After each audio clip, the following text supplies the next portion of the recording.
Hello, hello, hello all. Nice to be back. And tonight we will be covering strange tales, personal experiences that I myself have had during paranormal investigations over the years, and even when not on investigations and just in everyday life. So let's have a little bit of a quick look, see who's around. Okay, welcome one and welcome all. Hi Panther, hi Gillian, Beth, Louise, Steve, Nodge, DW, Mark, and anybody else. Gillian, I might have missed. Anybody else who I might have missed? Thanks for dropping by. Hi there, Shrimp Shack. I hope you're well. Glad everybody has come along to watch this madness. Okay, well, the first one I'm going to cover is a strange experience in round about 1988. When myself and a group of friends decided to go for a late night walk. This is around about 1 o'clock in the morning. I forget exactly what time of year, but it comes to me that it was kind of summertime. And there was one of the friends. He was one of the older ones out of our group, and he was ex-military. He always bragged about this beautiful, German Shepherd dog that he had. And quite right too. Wonderful, beautiful creatures, as we all know. That was an ex-police dog, by all accounts. According to him, ex-police dog, massively highly trained, and would rip a man's arm out of his socket if it chose to do so. He's ex-military. This dog is ex-police, and he had a job as a security guard. The dog's name was Tara, beautiful creature, and like I say, allegedly very well trained. No reason to doubt that. He was young at the time, like I say, 1988, so 17 years old or thereabouts. So obviously took his word as being gospel. What he said was right.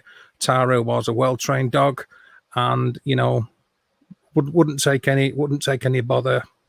And not scared easily, so on and so forth. Now, there were a group of us that had gathered together to go on a little bit of an exploration in a nearby valley where there was a reservoir. Now, allegedly, in this area, there had been a lot of activity, lots of things had happened. They'd been reported throughout the local community. This piqued our interest, shall we say, and we wanted to see what we could see. So we decided to go along. So we would convene at a place that was mutual to us all gather there to go to said location. Now, as you look at the screen, you will see the green cross and the road that leads from the left to the right up towards where you can see the reservoir, or part of the reservoir, on the extreme right-hand side of the picture. So we all gathered roughly where this green cross is here, to walk up the long road with the woods that would be on our left, and the hill, Picnic Hill, and the other hills, which I'm not going to name, but on our right as we walked up the hill. So the type of site that we looked at, this is 2 o'clock in the morning, of course. So we would look up there, and we're seeing something like this. But of course, like I say, this is daytime, so we're you have to imagine it being at night time. So roughly, if the green cross you saw before, this would be approximately where we are now, and we're looking straight up that road directly in front, up into the hills. So we decided to take a walk into the hills, along with, like I say, Tara, the well-trained German Shepherd dog. Now there's I'll give them initials. There is M, a young man called M, a young man W. There is the guy with the dog, G, and there is also another W, as it happens, the older W. So we've walked up this road. We've decided to go up to this road to have a little bit of a walk, see what we can see. Not really to get up to no good, but just to have a little bit of a mooch about and see what happens. So up the road we go, We've gone up the road. And there'd been nothing out of the ordinary while we've walked up this road. It's all been completely okay. Nothing to report at the time. But then I'll put up another picture in a second, which shows like sort of the series of events, if you like, which will be here, there. Now, okay, so if you ignore the blue cross, ignore the yellow cross, and go straight to where the green cross is, that's where we've sort of stopped for a short while, because the dog started to fidget, started to growl in the direction of where the red cross is, right at the very end of the road. Now, of course, we're thinking, highly tuned senses and hearing, sight, visuals, that kind of thing. And the dog is picking up on something that's at the end of the road, maybe some kind of, I don't know, rabbits, creatures, or people walking around that we can't see or hear.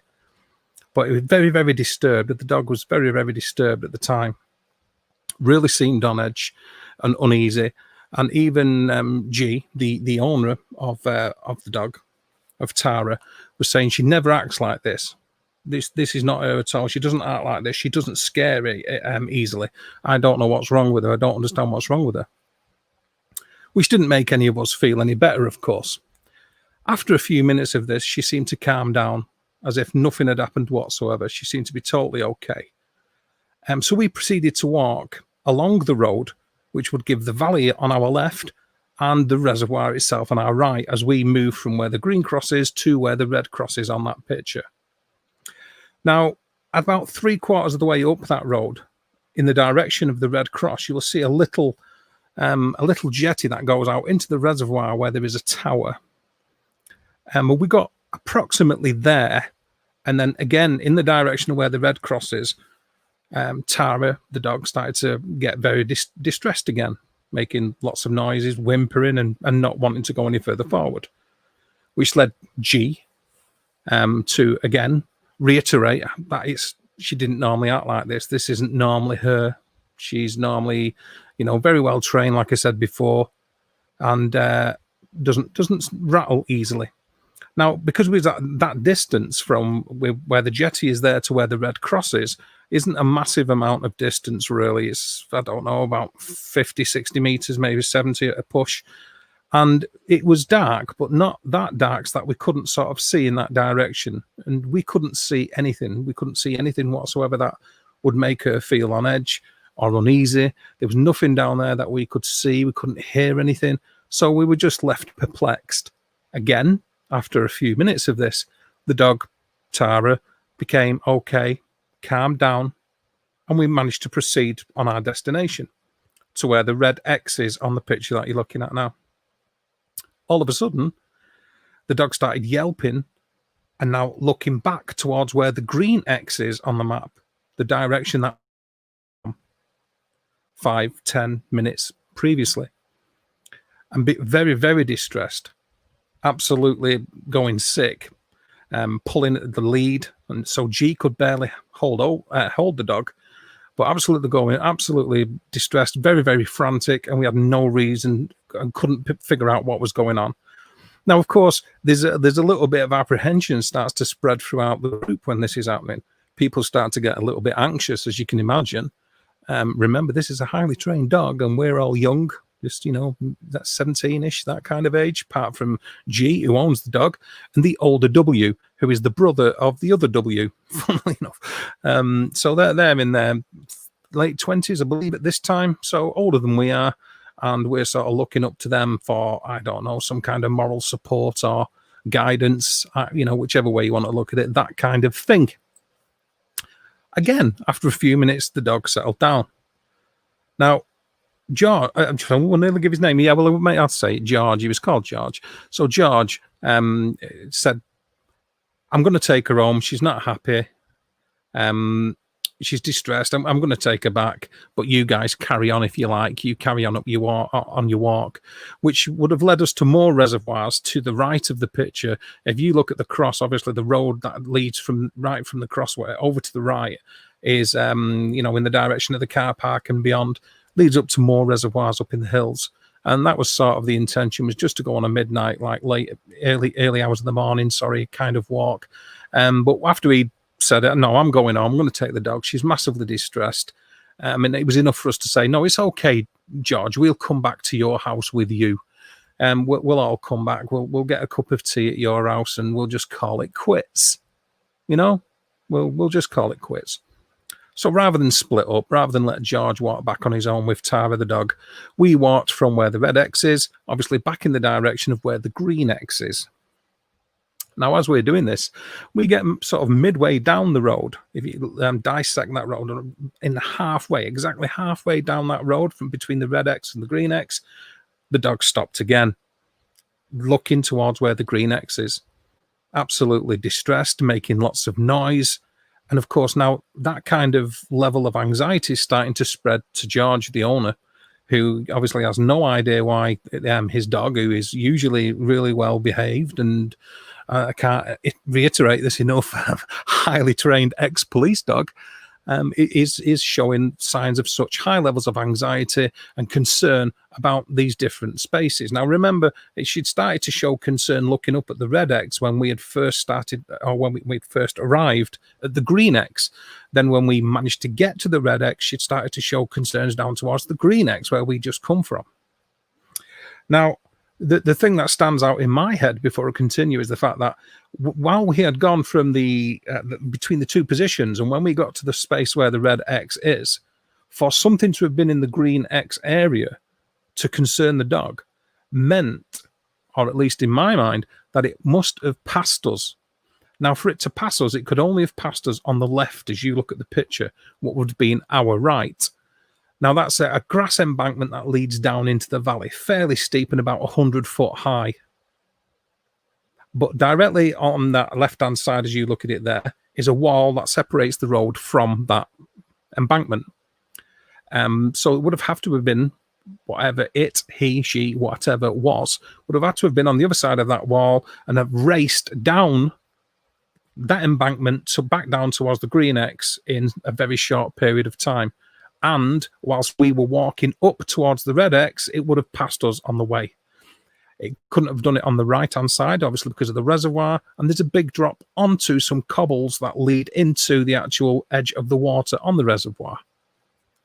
So this was already sort of playing on my mind on that night as it was occurring, that the dog was looking back to where we had just come from, and we hadn't seen anything go past us. So we had obviously decided to start to walk back home with George and the dog. So heading towards the green X. Midway down the road, the dog had showed signs of concern. You're starting to flip out, high levels of anxiety, becoming very distressed. Midway down that road, looking at the green X. And then she seemed to be fine. So we stopped there for a minute or two. A couple of people had cigarettes, and before we decided that we would carry on. And then we did carry on after the cigarettes. It all seemed like things had calmed down weirdly. And we got back down towards where the green X was. Now the dog started to growl and like turning in a circle and just sort of growling all around. And we had no idea why. We didn't have any indication as to what was going on. It was starting to become just a little bit freaky, to be fair. None of us had any idea why. I think it was the dog was going as sick as it was, but the dog was very, very, very distressed. So George said, right, that's it. I'm out of here. We're going. That's it. I'm done. So we proceeded to walk back down the road now. So we're going from where the green X is down the road to the left of the picture. Now, at the spot where the yellow X is there's a wall. And that immediate area is walled off and trees are on the other side of that wall. Now, we all get there. And then all of a sudden, the dog lets out a massive whine, a massive howl, and just rips itself out of George's hand and flies down the road to the left of the picture, right down the road towards the blue X, down and gone. Of course, it doesn't take George long to follow the dog. He's out of there too. Gone. Out of there. Absolutely zipped off. Now, this leaves me, W, an older W, and M in this location on the road, directly facing where the yellow X is. After a few seconds, we start to hear rustling and crashing inside the bushes where the yellow X is. So now M and older W start to walk quite rapidly down towards where the blue X is, that left of the picture down the road, which again leads back into where the suburbs, the urban area is, back to civilization, which leaves me and W younger in that location. And the shaking and all that lot's going on. And he turns around to me and he says, "What do you think that is?" Of course, now I'm thinking I haven't got a clue what that is. Although at that time there are deer that have been introduced in this area now, roe deer. At that time there was none. They've been introduced in this area and areas nearby, and the population's grown considerably. So now my first port of call would have been to go towards a roe deer. But given the size of a roe deer, the weight of a roe deer, an adult, even a male roe deer or buck, couldn't make the amount of noise that we were hearing in the bushes and the trees where the yellow cross is. So of course he's turned around to me and said, "Well, I better catch up with my brother," meaning W the elder, as it were. W the elder, I like the sound of that. So we all carry on down, hoping to catch up with them. Now, when we reach where the blue cross is, funnily enough, everybody else is there apart from George and Tara. They have gone. They have disappeared off the face of the planet. In fact, we could see the area really well because it was illuminated by the fire from the trail that they left because of the speed that they ran. It was unbelievable how quickly they got out of there. So now we've all gathered where this blue cross is. And we stay there to sort of gather our thoughts. And we hear noises crashing through the trees, through the bushes, from where the yellow X is coming towards us at that blue X. There's something sounding heavy, big, disturbing the bushes, disturbing the trees. Now, this is enough to freak us all out, quite frankly, myself included. We're thinking, yeah, that does not sound good. I don't know what it is, but it doesn't sound friendly or whatever it is. I don't know. Now, you can just make out there, just to the left of the yellow cross, that you can see a little bit of a footpath there. There's a bit of a track.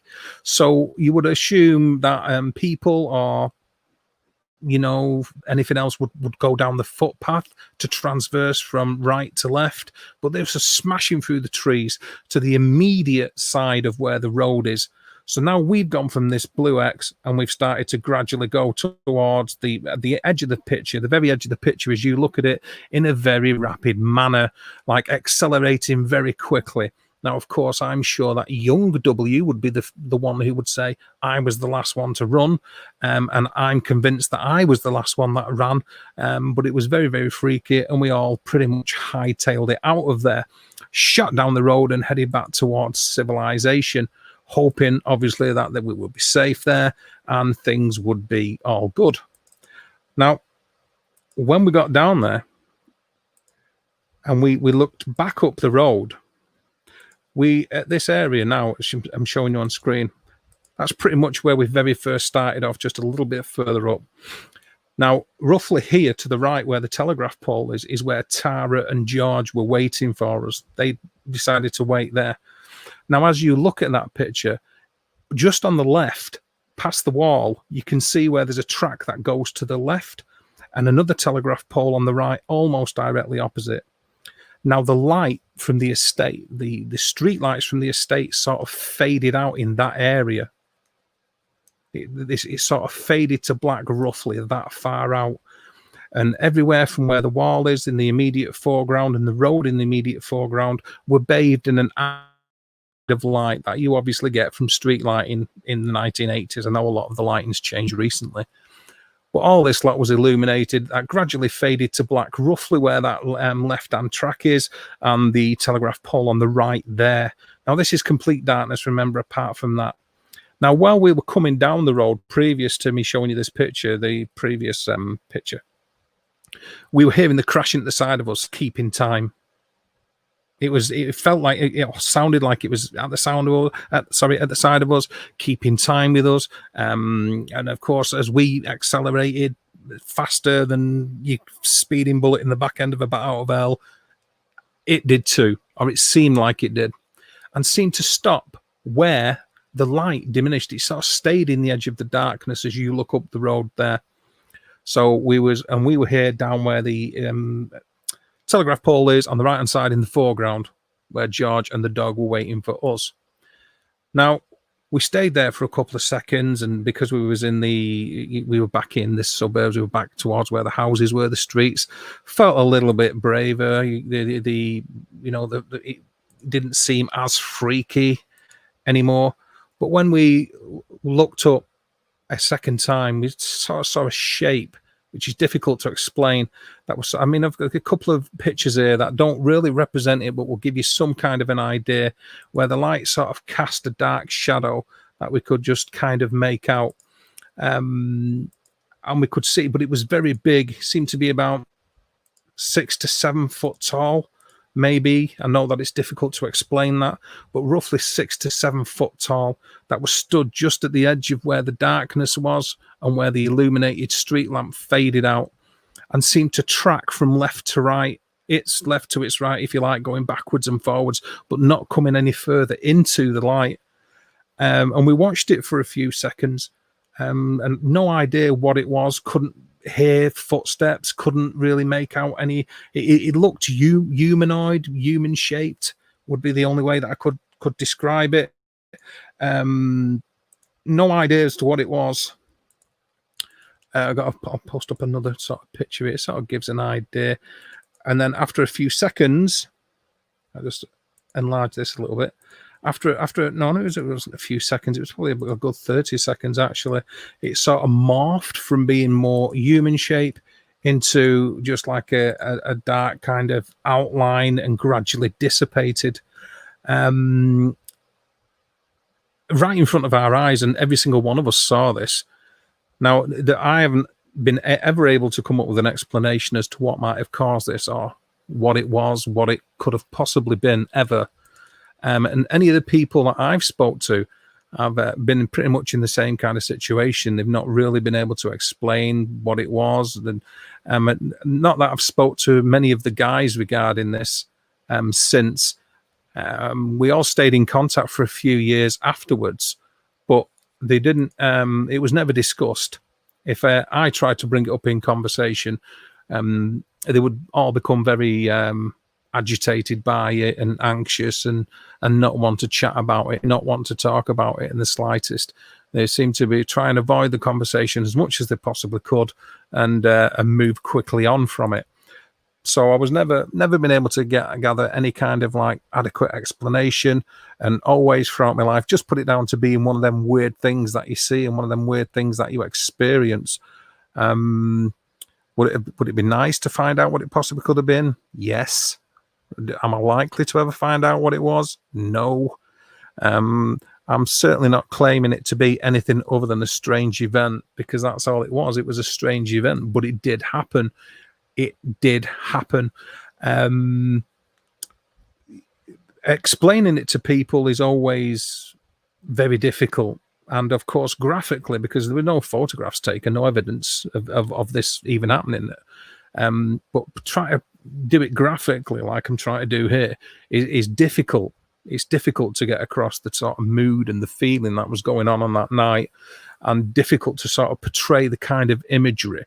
But it was very dark. The actual sensations as well were massively, massively, overwhelmingly sinister. It felt that way. That kind of feeling was there before the group anxiety, before the levels of fear started to rise up in the group, really, to be honest.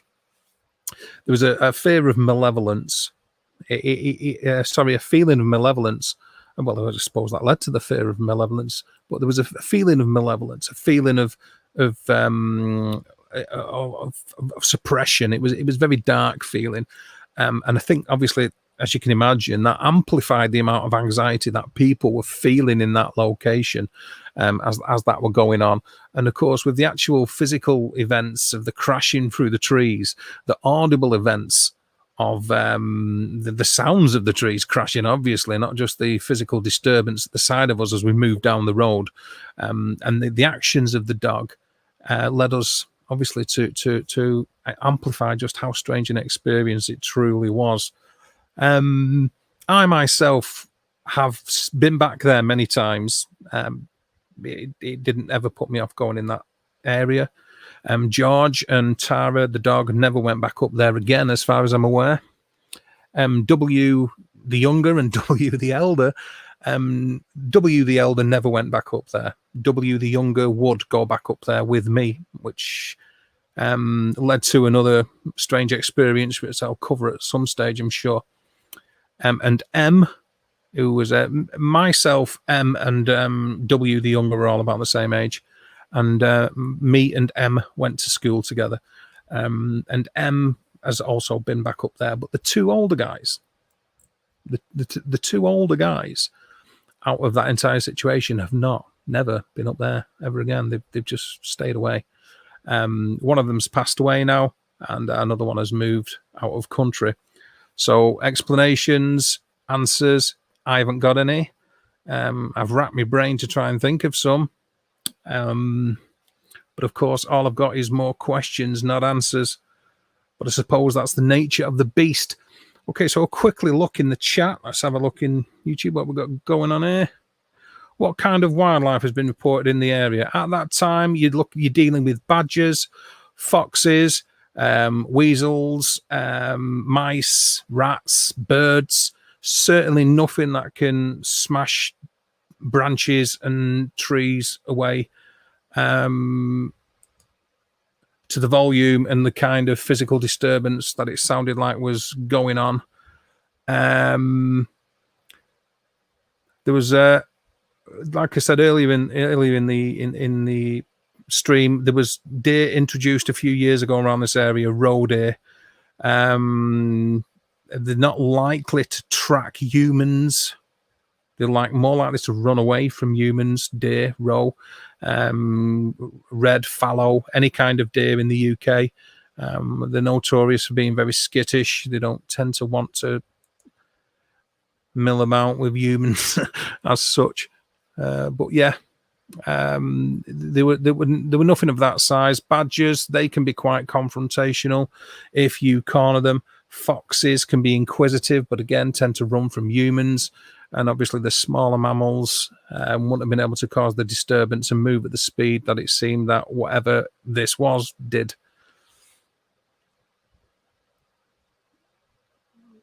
Yeah, that's massive heightened senses in comparison to human beings.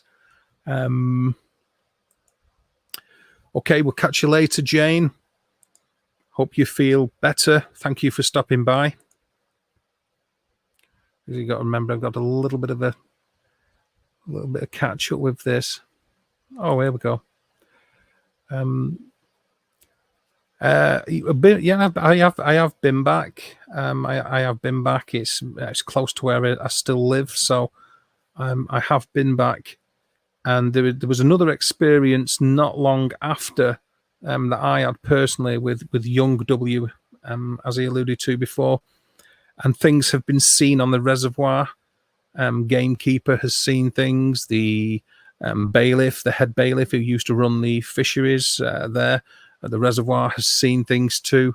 And there's legend, if you like, in the area. I know that legend. And by very definition, that's what it is.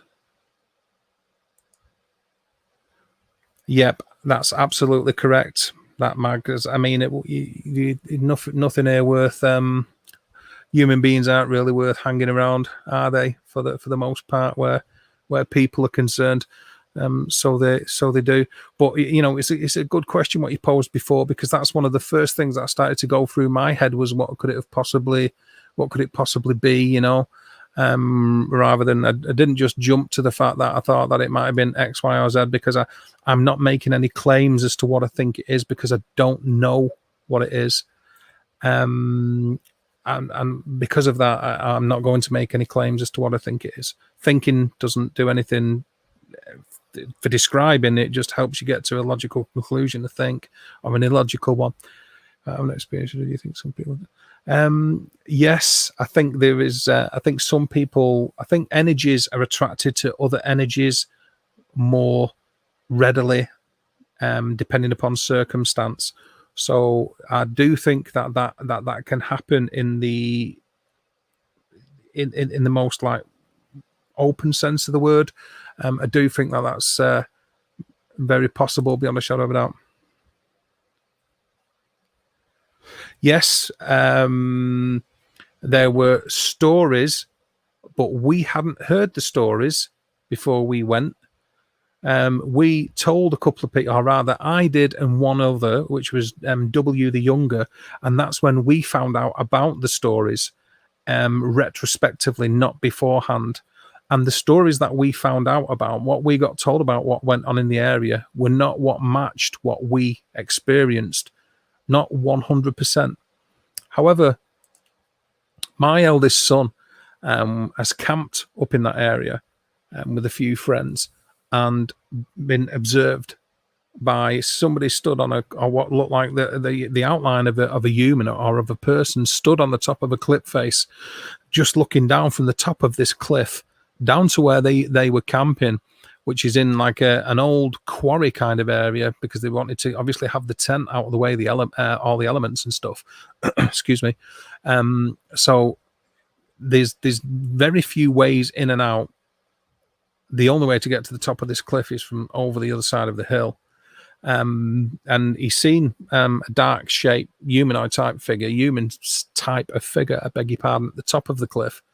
There was another guy and a young girl there. They're all sort of mates. The girl loved camping because she was a bit of a tomboy, and they all hung out together. And my lad like ran towards this thing. He like climbed up the cliff face as quick as he possibly could. Got up there, and there was nothing there whatsoever. Nothing there whatsoever.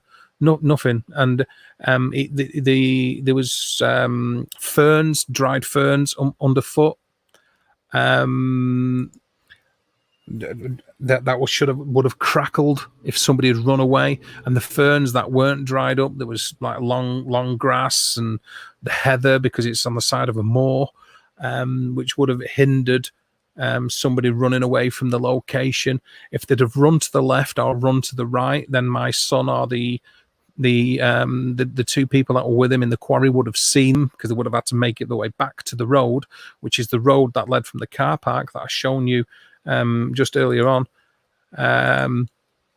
which I'll get back up for the sake of description, I suppose.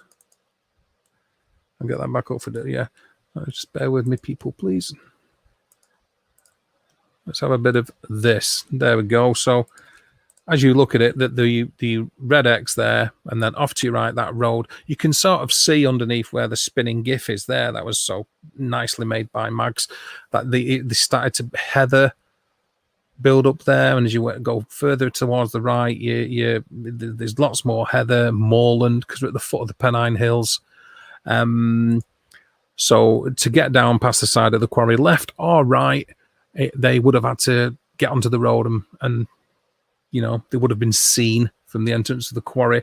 I believe, I don't know the name of the young lad that was with my son, but he headed the opposite direction onto the road to see if they were being wound up. Whether there was a couple of people from the local area trying to wind them up, I don't know. But there was nobody there. But anybody that would have walked away from the quarry would have ended up on the road at the very top of the picture that leads from the Red X and over towards the right. They would have ended up there in that location, and then making the way back down towards where the car park is and the Red X. No, there hasn't been any disasters or anything like that in the area that I know of. There's 1 or 2 miles away, there's been air crashes during the Second World War. Planes have come down, but no actual. The history of the area is that it's a fishery. It is a fishery, and there's nothing gone on that we know of. Just the quarries for mining sandstone. What we got here? No. What if you? I can only assume that you mean my experience.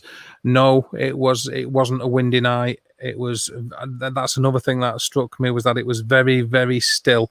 Now the thing is when we was at the bottom of the road looking back up into the darkness where this shape was, and the street lights had faded off into black, as we were looking up there, we became aware of, even though it was still, it became even more still. As strange as that sounds, it became even quieter, more still, more atmospheric. You could feel the atmospheric side of it a lot more.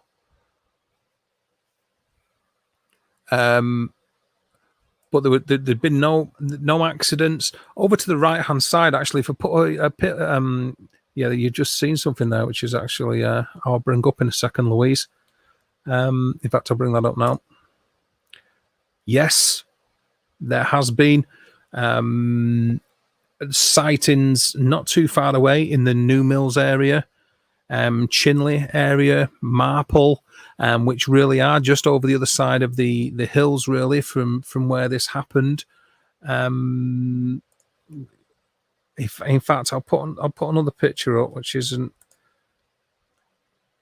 little bit more, no, that doesn't do it. So I'll put another. Oh, bear with me, I've got another one. I'll put that one up.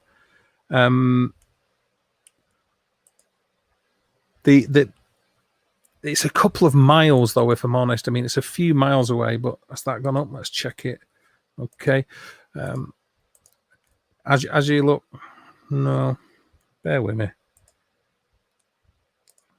I personally think that kind of distance could have been covered quite easily by any kind of mammal. I mean, we know that deer can move great distances without any kind of hindrance. And there's not a lot on the moors around this area. Like I say, we're at the foot of the Pennines. We're at the foot of the Pennines, aren't we?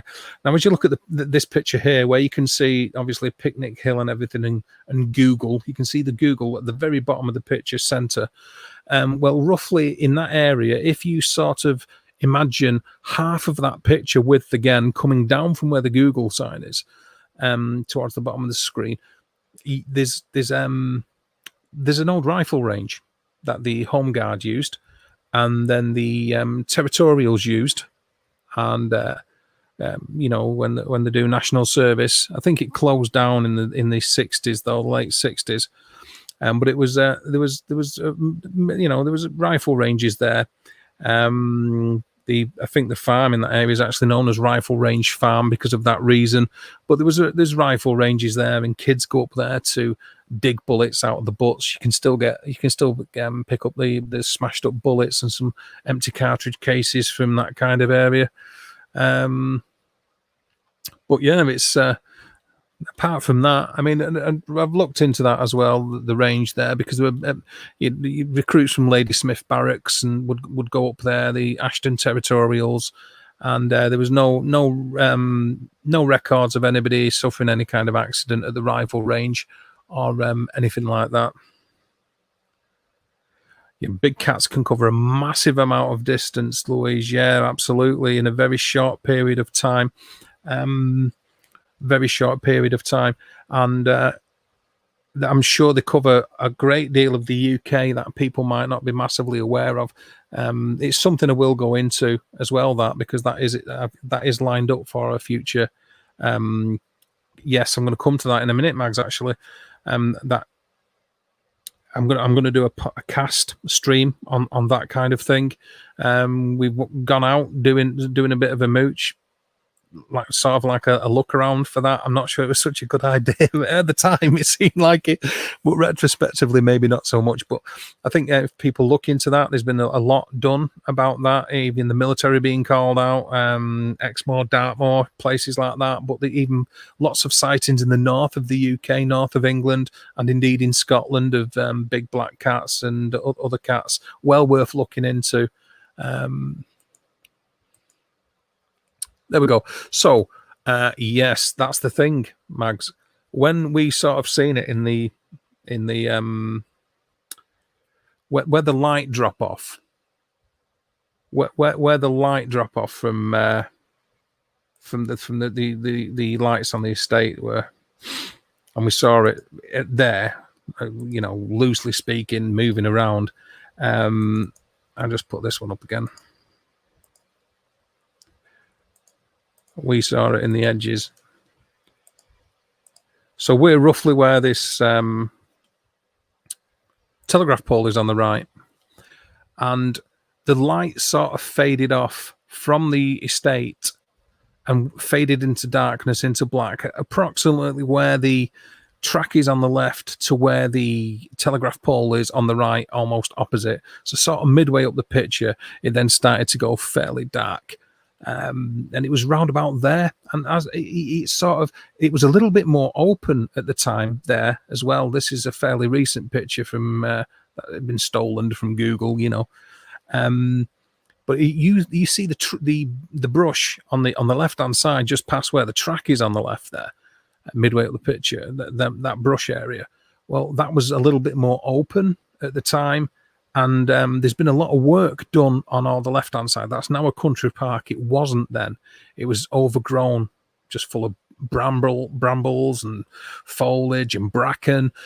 So it was wider. As you look at not to the right, but to the left, it was more open. It wasn't as nice as that.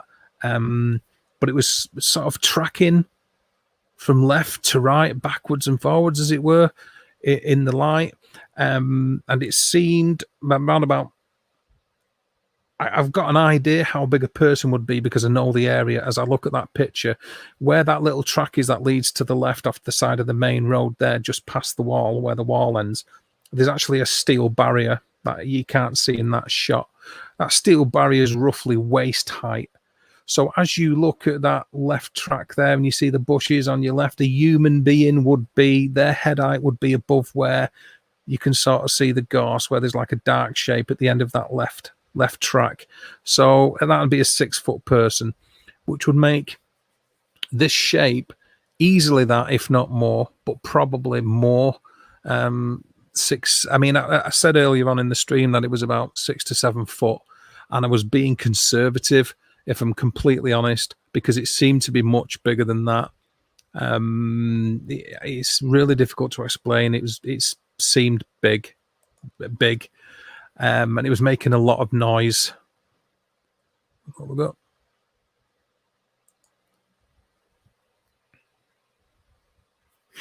That's the thing, yeah. There've been lots of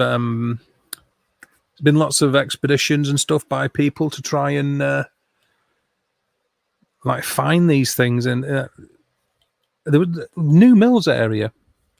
There was a lot of them going around. Now they didn't get the military in there to check out the reports in that area, in New Mills, but there was a group of people that got together. I don't know if it made it into the newspapers, where they decided to do a camp out and see if they could find it. But yeah, let me have a look. Okay, I'll post that link. I don't know. I'll post it for thingy's sake. But it's going to be a long one. There you go. Just in case anybody does want to pause the video and type it out. I mean, obviously that's for people in chat right now that Louise has put that up. But if you want to pause the video right now and type all that lot in, then feel free to do so. And people in chat, click on that, and that'll take you to some very interesting stats, locations as to where things have been seen. Now, that is a very good point. It seemed to be broad in the shoulders, but then later on, it seemed to morph and dissipate strangely. I'll try and put up another. Well, I don't try and put up, but we'll put up another picture. That's sort of. It doesn't do it any justice if we didn't get any pictures of it, obviously, because that's always the way, innit? You know what I mean? That's always the way. I sort of put up. It sort of gives the impression. As you look at that, I know you can see a hood, and there wasn't a hood, but you can see the outline of shoulders and what appears to be a head, and then it seems to disappear into the light. But it sort of always looked like that throughout the sighting, where it didn't always appear solid. I know that seems a little strange, but that's how it came across, like it wasn't always a solid object or thing. I'll get to that. I'm just seeing another good one. But it did seem to be wide. It was big. All I can say is it was big. It was big. And the more I think about it, the more it wasn't. It was bigger than a human. It was bigger than a human.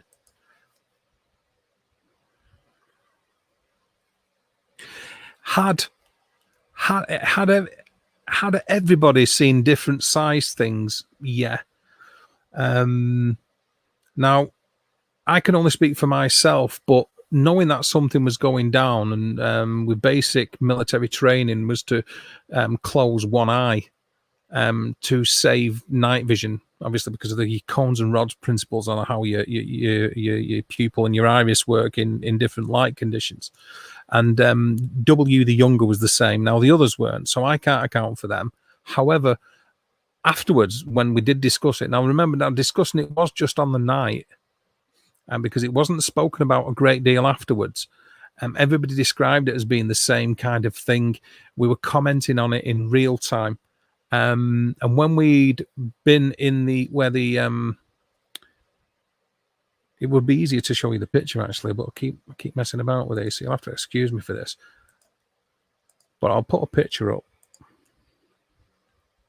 In fact, I'll go with that one. Yeah, let's do that one. Okay, bear with me as I put this one up. Right, there we go. Okay, so I'll just remove your comment. Sorry, Mags. So we're sort of now back down where this tree is, immediately on our right here. Okay, and it, very, very bottom tight left where that weird box is sort of the road that leads downhill. But we've sort of come back down here now. So we're in the ambient light, and we've been down here for a little bit. Now, George, remember, had ran a lot longer than we had. He'd been down there. You know, if you see the length of the road, you can say seconds, but it's longer than seconds. Even running, it's going to take you a little while to get down that road. Now, he's been in that light for quite a while, as W the Elder. So their light, their eyes have become more accustomed to the change in the light than ours, but they still saw the same thing. They still give the same kind of description, the same kind of mannerisms, the way that it seemed to move. Okay, yep, I can see a couple more, but yeah. And they give exactly the same. We all describe seeing exactly the same thing, but no noise, weirdly. I'll also say this as well. When we did get down to that area, what I just put up there, I'll put it back, where you see the tree on the right. When we started to all see the shape, gone.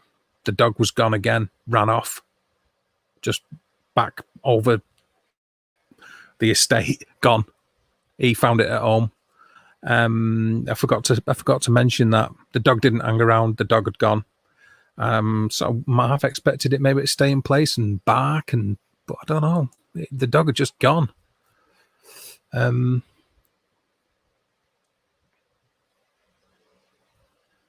That's massively interesting. That is massively, massively interesting, that.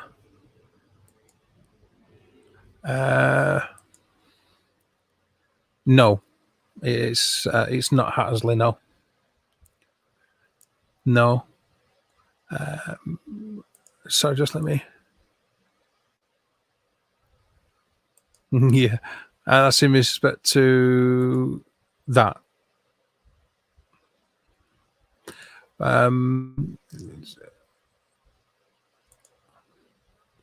Hello, hi Crypto. Thanks for popping in, dropping by. I don't know how much of it you've caught, but if you watch the rest of it back later, be interested to see what you might think of it. But nice of you to drop by. Right, okay. Does anybody in the chat want to come up here with me for a few minutes? I will put a link in the chat, and you can jump up. I'll just stop all the screen sharing stuff. Let me make sure I've got everything. I will put the link to come up here with me into the chat, and we'll do a few minutes before I go and disappear. My throat's a little bit better, but I'm sure you can hear it's still croaky. So I'll put it in. In fact, I'll wait until I see if anybody says yeah before I even bother putting it in, really. It's excellent that you question girl, actually, by the way, Mags. I've just seen that comment.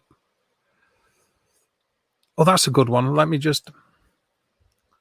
absolutely, totally agree with you. I totally agree with you, Max, because the point of this is I'm claiming it's strange, and that's all, because it was.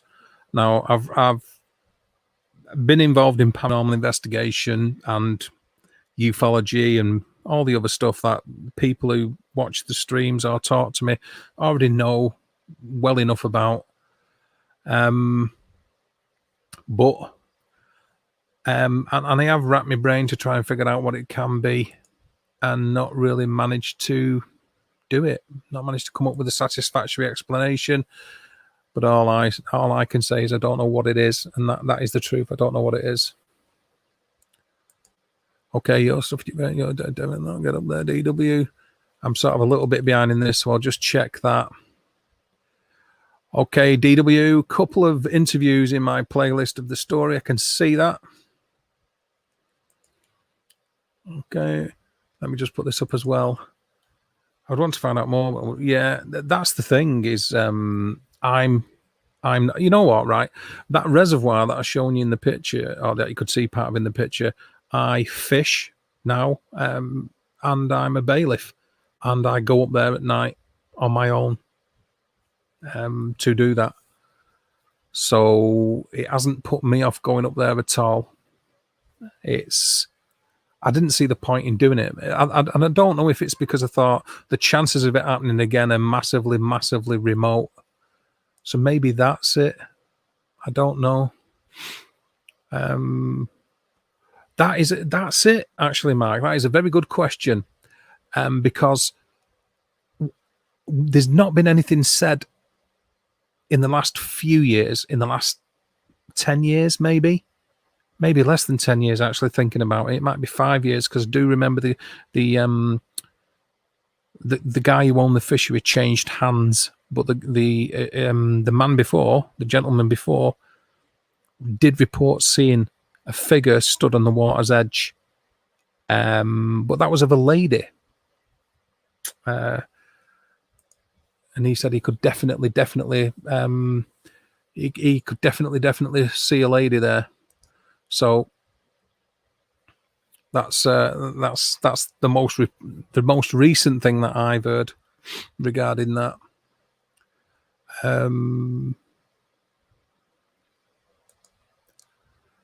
There you go.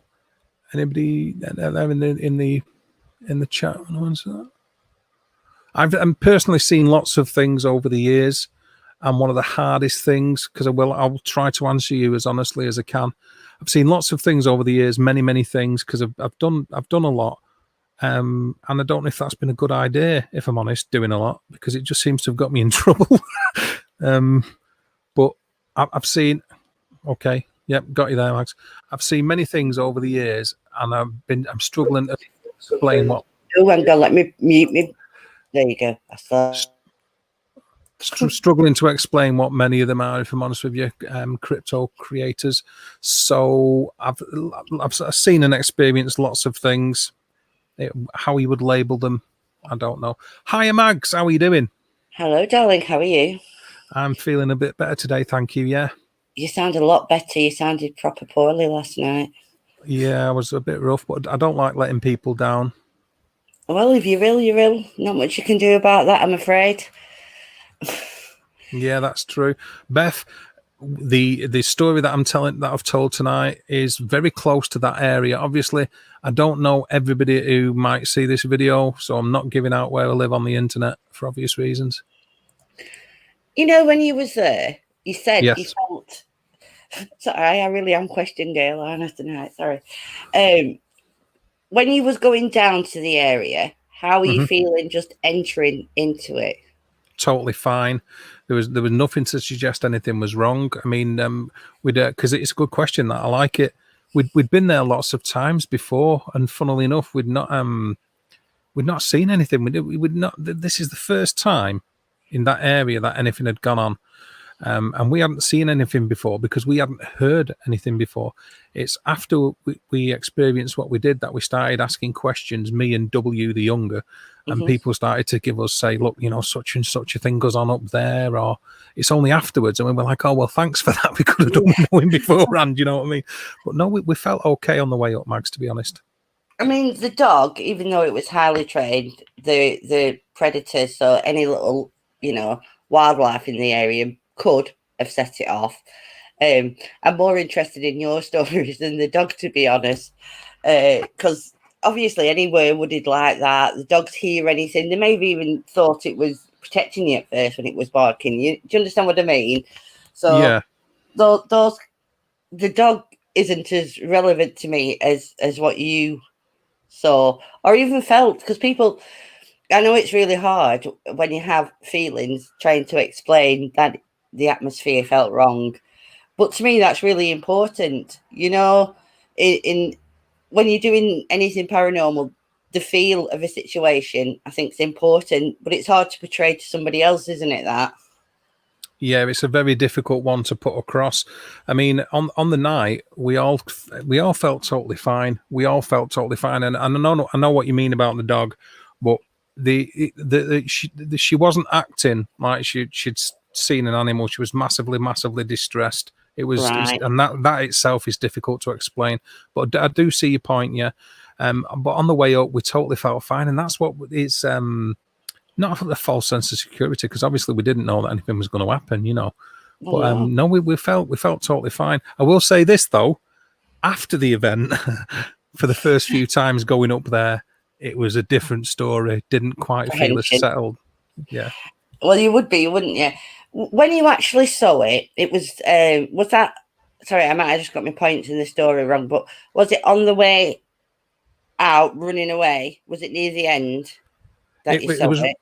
Yeah, it was right at the very end, and we'd already stopped. We'd already stayed in position down at the very bottom of the lane, what leads up into that area, and where the houses started again. We'd stop there, pretty much at the place where we met up. I beg your pardon, at the very beginning of everything going on, and it was when we turned back. Now I don't know who said they'd seen it first, but it was sort of like a look, and everybody looked, and then we saw it. But the visual element of it only happened right at the end, when there was the crashing through the trees.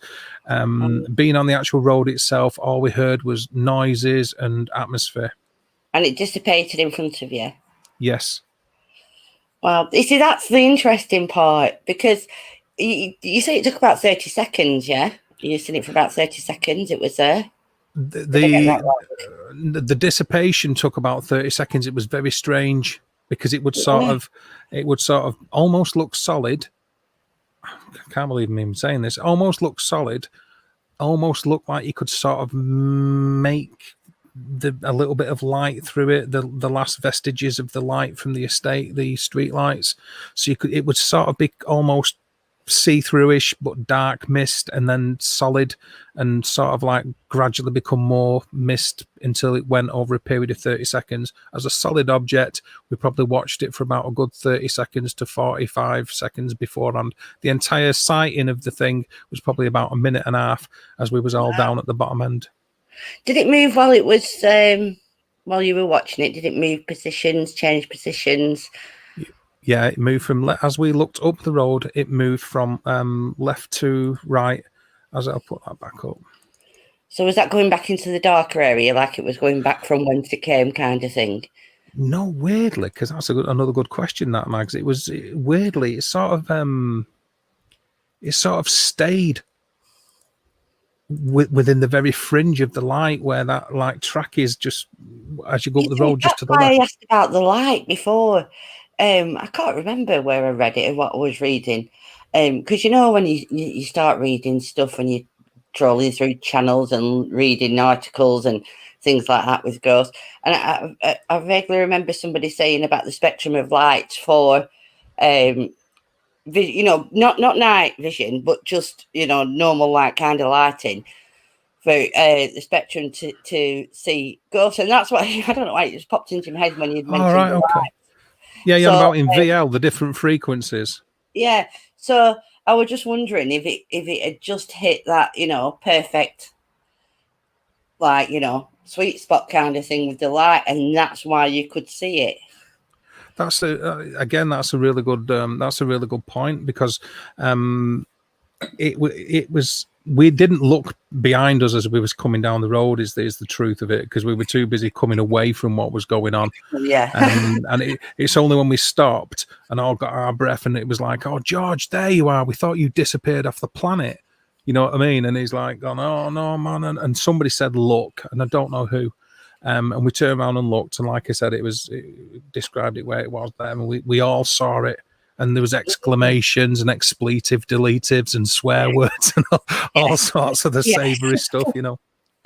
Yeah, it is strange though, the different types of lighting that you could, maybe, possibly, these are all words that we use when we're in this field, because literally we don't know. But it is strange when you think about it, that there could actually be just a normal light sweet spot, or where these things and maybe you just hit it, or maybe it just wanted to be seen, again, that's another. That's a good statement, that there, Louise. Excuse me. I walk up there again. I'm not giving where I live out on the internet, unless it's somebody's bringing me a pie or a kebab. But I walk up that road a lot, and to get up there, we have to track them steps that I took them years ago. And I know the exact point where my light starts to adapt to the light vision, and so on, coming back into the light. In fact, I'll have to get rid of that picture because it's no good anymore. I'll put up another one. These are all good questions, though. That one, we'll use that one there, I think. Okay, so we'll go with this. So we can get it up. You'll sort of see what I mean. That one, here we go. Okay, now as you look at that one there, and you see the tree to the right where we'd all gathered at the end of the event, should we say event? Mm-hmm. Now, pretty much from where that first telegraph pole is on the right, to the dirt track on the right, to the tree in the immediate foreground on the right, has all gone. They're now all houses, with exterior lights, because they're nice, expensive, posh houses, if you like. So it's even more illuminated in that particular area. But so coming back into it, your eyes have to adjust even more, because there's a greater source of light. So it wasn't the adjustment of the eyes to the light thing didn't play into it on that night, as far as I'm aware. And because, like I said before, you get used to bailiffing in that area, and I will close my right eye to save the vision in my right eye. Now that's down to in the past shooting. And you looking through a rifle scope, and then if I can't see through my left eye, it doesn't matter as much, because I close my left eye to be able to still utilize my right eye to see down a rifle scope, so that I don't lose my night vision. And that's been a course of habit since I was in the Army Cadets at 13 years old, and it was the same with W. We'd all got there at different times and had different amounts of time to adjust to the light, but all sort of seen the same thing or explain the same thing. Well, it was a long period, so it was a long period of time you saw it, from start to finish. Over a minute, your eyes would have adjusted in that time anyway. And it's a good question, though. Yeah, you were still seeing it after a minute, though. Your eyes would have adjusted. Ooh, there is some creepy places. Yeah, I absolutely agree with that.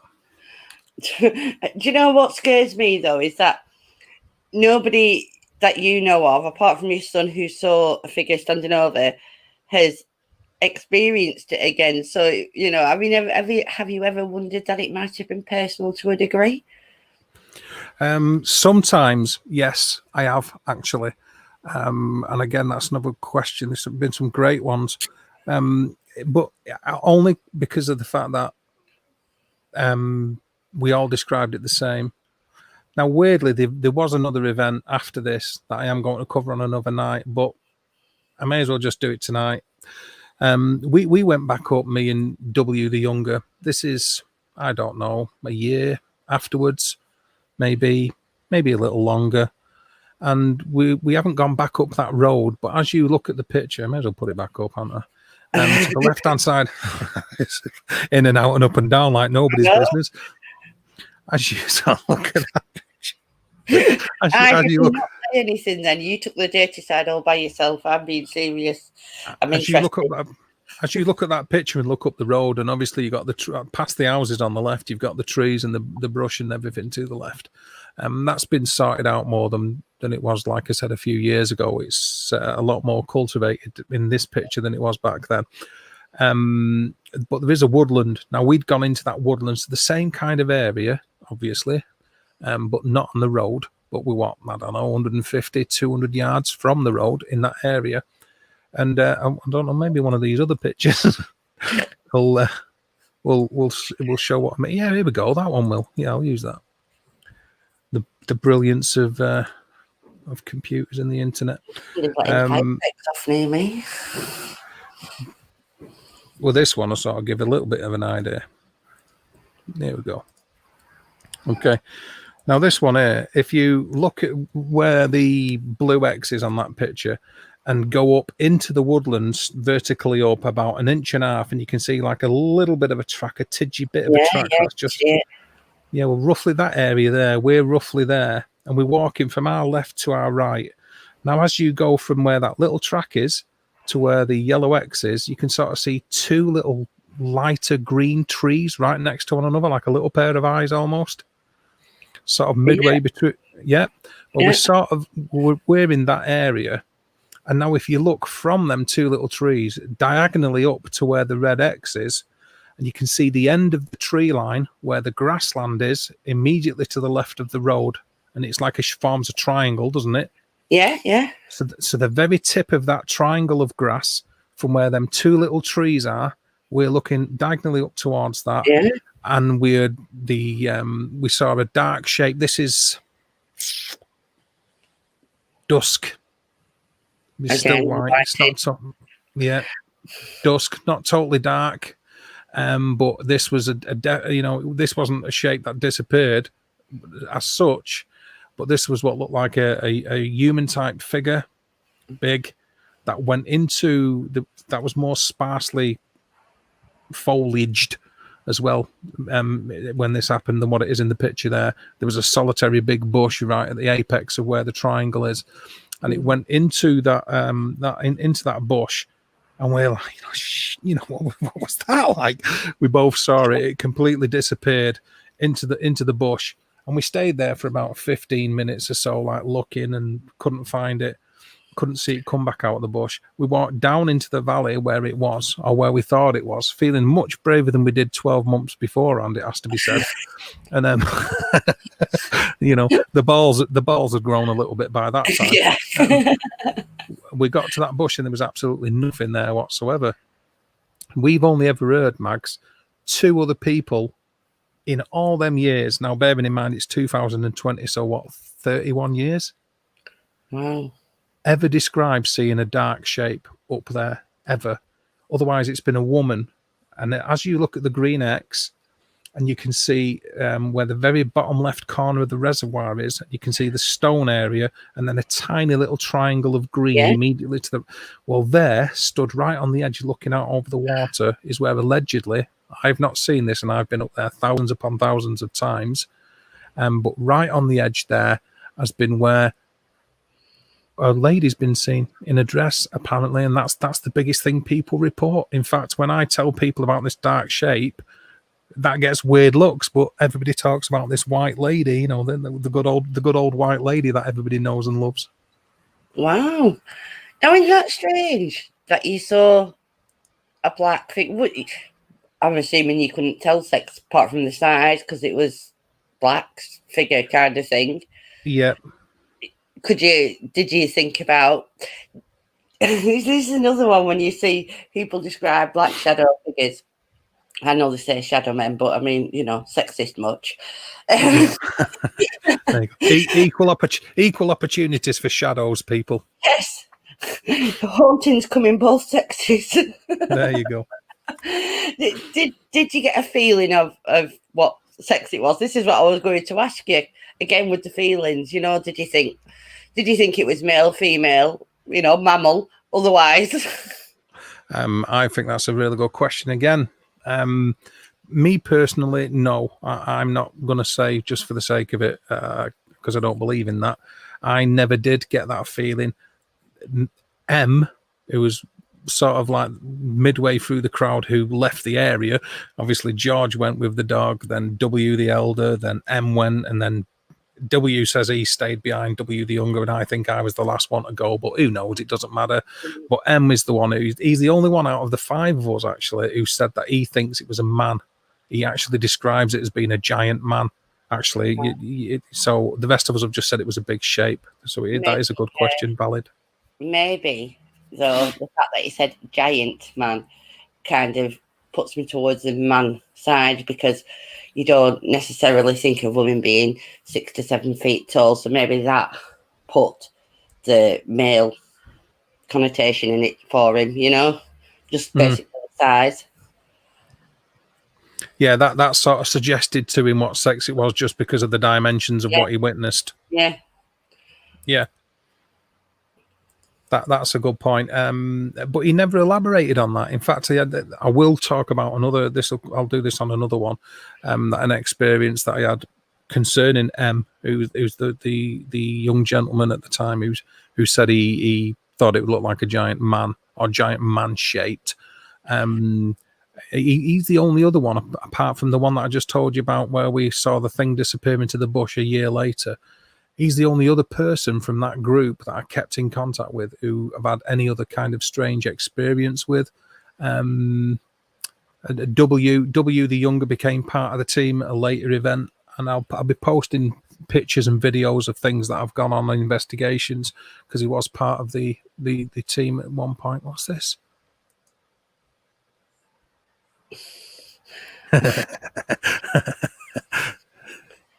Fair enough. Fair enough. Again, I think that's very valid, actually, 3 spies. And thank you for joining the stream. I think that's very valid. Maybe they're just trying to take that shape, and that's how they've managed it.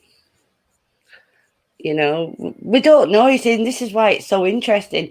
I mean, people can slag people off who believe in an afterlife or things like that. I think the paranormal field as a whole, we're always going to be left with more questions than answers. But that's the ride for me, That's what I really enjoy about it, is that we are probably going to go out with more questions, but I enjoy trying to figure it out, trying to learn, all these different ways that we could communicate, all these different experiences people have had. To me, that's the enjoyment of it. Yeah, I totally 100% agree with that. I really, really do, because personally speaking, I've learned a lot. We all learn, don't we? But I have got more questions than answers because of this, because of all the experiences that I've had. Have given me far more questions than answers, and that sort of it fuels it, doesn't it? It fuels it. Want more. Yeah, it really, really does for me. I look, like I said, a question girl. I absolutely love trying to find an explanation, whether it's paranormal or something, naturally occurring. Mm-hmm. But to me, that like I said, that's the ride, that's the joy of it, Yeah, totally agree with that. I mean, I'm always reticent to put a stamp on anything. I'll say, "Oh, that was weird," or "Wow, did you see that?" But that is it. I don't use words like ghost, really, or I don't say, "Oh, I seen a spirit," or "I saw a monster," or "I saw a demon," because I have no absolutes. I'm not in a position to give absolutes at all. All I know is that I've had weird experiences. The thing is, there is no proof of the afterlife, none. And as much as we'd like, or some people would like to say 100% real paranormal, or 100% real ghosts, we don't know. There's nobody popped back and said, listen, I just want to tell you that we are real, and we'll be showing you properly. It doesn't happen like that. That isn't what happens. No, I mean, some people would argue that they do get visitations, don't they? And say, I got a speech by a loved one, and that I got told this and I got told that. But the harsh reality of it is, even if that is so, it's not proof. You're just telling us about a personal experience. It's just personal experience. That's what I say. There's no proof. It's literally experiences that we have, And I don't know why I couldn't talk then. I'll always say, there is no proof, but what we have is our experiences, and what we consider, and I always say what we consider evidence towards trying to prove it is evidence that we think we're collecting. I mean, that's only what we think we've got. That doesn't mean that it actually is, you know. But that's what we Absolutely. think we're gathering. Absolutely agree with that. Is there anybody else in the chat who wants to come up for a little bit? I'll give it a few more minutes. Hello, Claire. Thanks for stopping by. Nice of you to pop in. Nice of you to pop in. I'll put the link in the chat, and then it's up to you guys. The challenge is there. Duel on. Bring your pistols. It did, Beth, but it wasn't a clear reply. But I did actually hear it live. Where you can hear from what I said on the clip that I put up. I didn't actually. I did hear it live, but it wasn't very clear.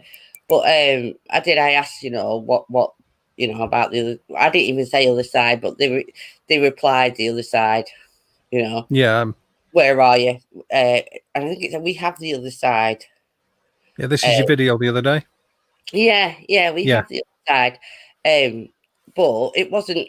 The other side was a lot clearer. But I did hear it actually live when we were doing my live stream, but it wasn't the best response, So definitely called in. You could call it into question easily because it wasn't the most clearest reply. But I did hear it at the time of doing it. Is there anybody in the chat who can post a link to that video for interest's sake?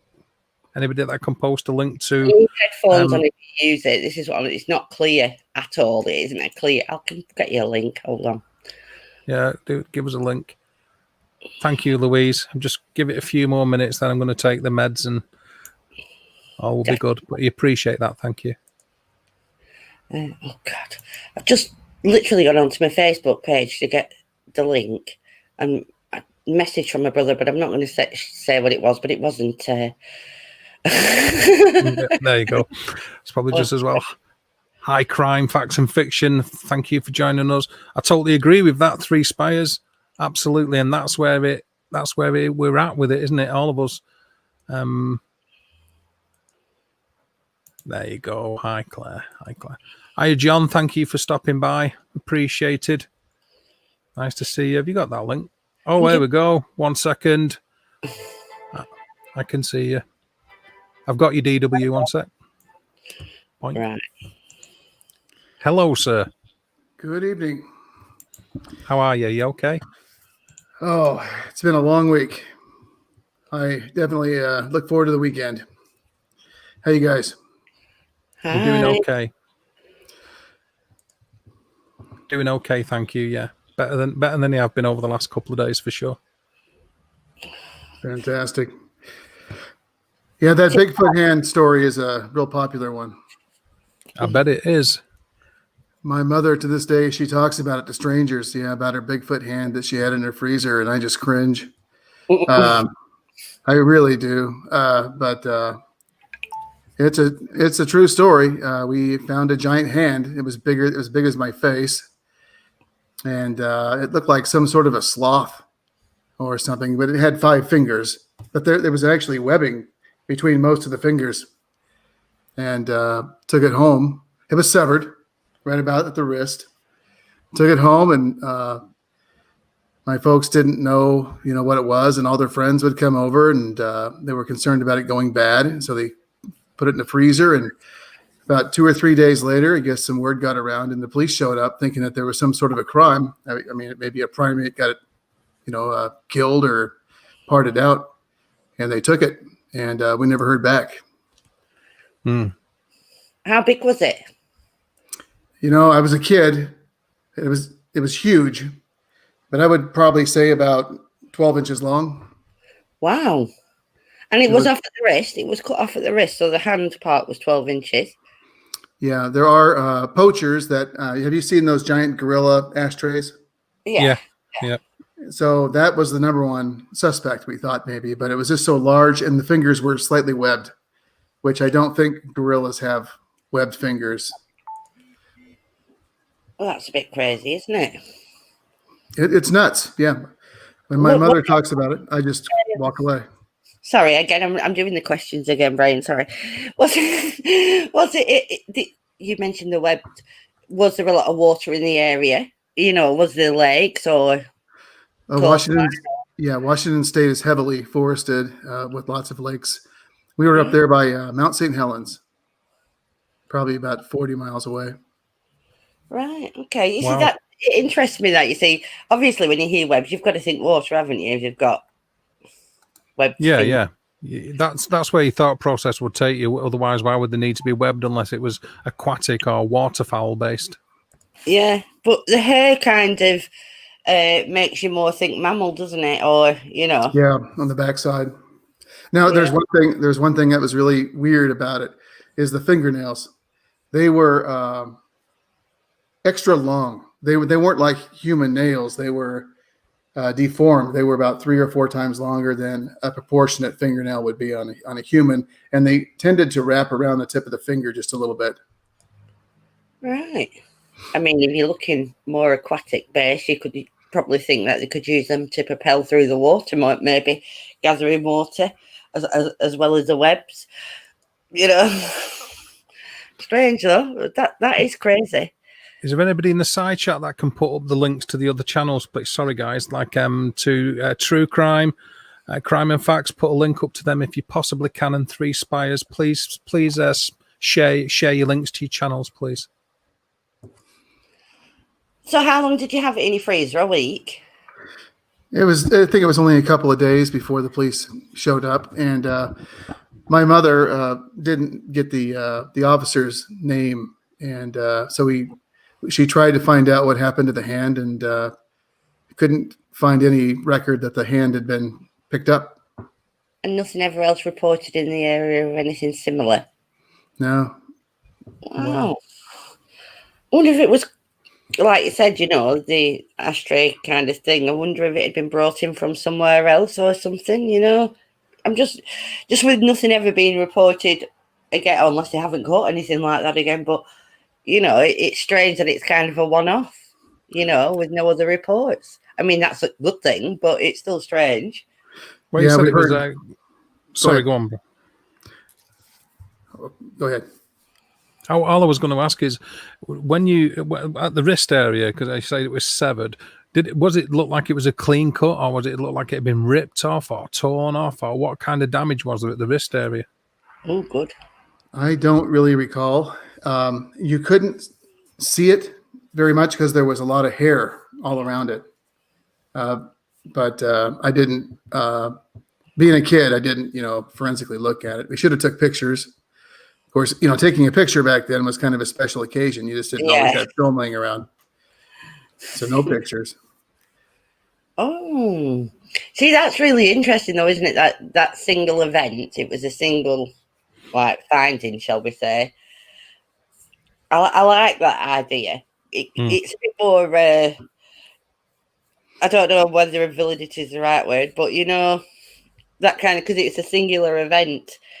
And I think if there were poachers in the area trying to gather these horrible things for ashtrays or whatever else, it would have been reported, Yeah,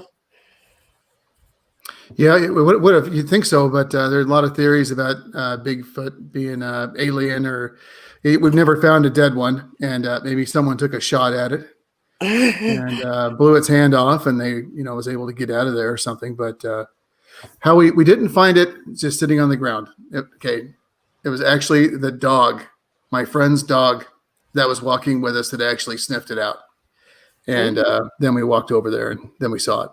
Bit of a gross question. Did it smell fresh? It did not stink like a rotten animal. Right. That's interesting too, because obviously it's quite a thing. Yeah, the fingers were still limber. Was it the thumb was a prehensile appendage then, or was it directly in line with the other fingers, or like a human hand shape? It was. I almost think the thumb was a little bit higher up. Yeah. Do you know what I mean? Like instead of being up here, right? Like a smaller grasp. I'm trying to think about any kind of mammally animals that have that. So more towards the ape shaped, but too big to be an ape. There's a prehistoric sloth that it would just be perfect for if we still had them today. Okay. It would. But of course, they've been extinct since the Ice Age. Oh. Because there has been there has been bits found. I mean, you say there hasn't been a complete full body of a Bigfoot Sasquatch, but there's been bits found. Obviously prints, we already know about that, and in the Himalayas a skull cap that they sort of hold in great reverence. And I think even Destination Truth and other TV shows have wanted to get it to analyze it. And did Destination Truth not manage to do that? Josh Gates managed to get a section of it, I believe. They did, yeah. You're right, they did. They got a little thing. But when they analysed it, it didn't come back as humanoid or human, like DNA scans or what have you, or ape. It was unidentified DNA, if I remember correctly. Yeah, they couldn't pin down the DNA structure from it, could they? No. I do love that programme. Yeah, it's on the list. It's one of the better ones for sure. Yeah. Yeah. Here we go. Got it. Okay, got you, Louise. There we go. The giant ground sloth, the Megatherarium. Yep. There you go, DW.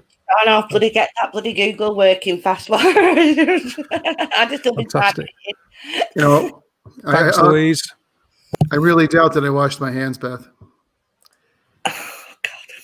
Thanks, Crime Facts and Fiction. That's pretty much the way that it should be, nice and chilled out. And you don't have to stay a stranger. You can come up here if you like. Actually, yes, Louise. Yes, that's where I beckoning. Come forward. That's where my head took me as well. Is that they proved that the cap was actually a fake, but the DNA from it was the issue. But yeah, the actual cap structure wasn't a skull cap at all. Despite what they thought it was.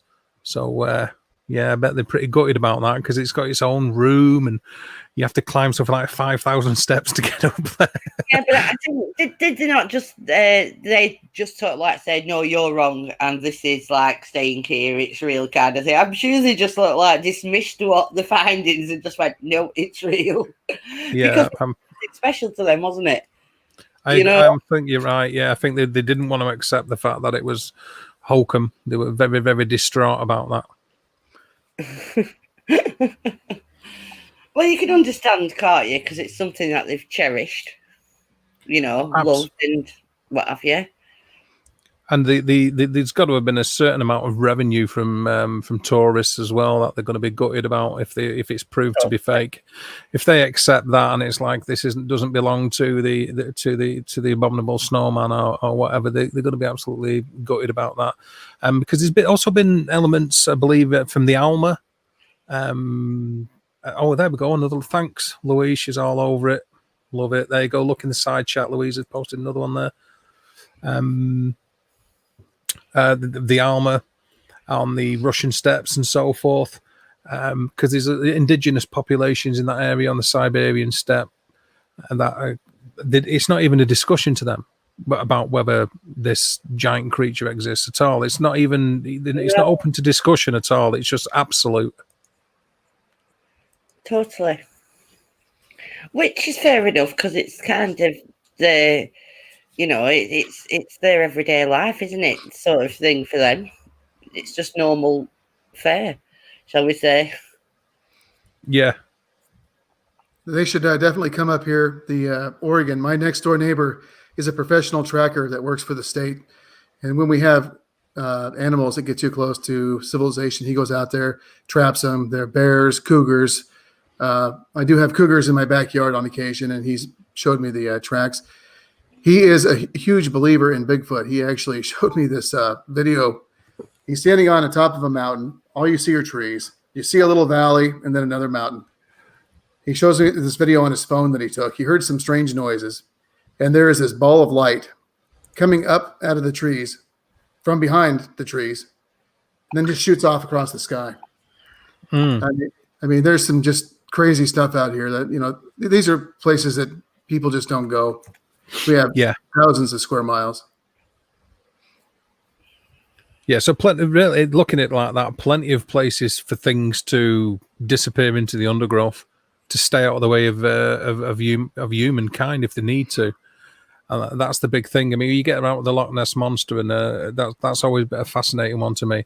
Is the actual amount of aquatic life in Loch Ness is negligible.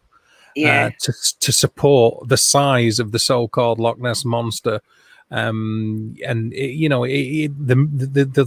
life, there's very few trout. There's a few brown trout, and I think some blue and North Sea, but not a lot. Certainly enough for it to die out. I would have thought, what's this?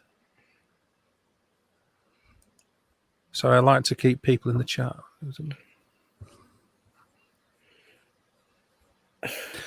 That's a good statement. That's a good thing, isn't it? There's that many, just like and they fit it. You know how the people around the world are obviously different races and creeds, and obviously we're all humanoid and we're all human, but there's slight differences from the different parts of the world, from the different continents in facial features and so on and so forth. And there is with Yeti and Bigfoot and Sasquatch and so on, as you go the Alma as you go around the world.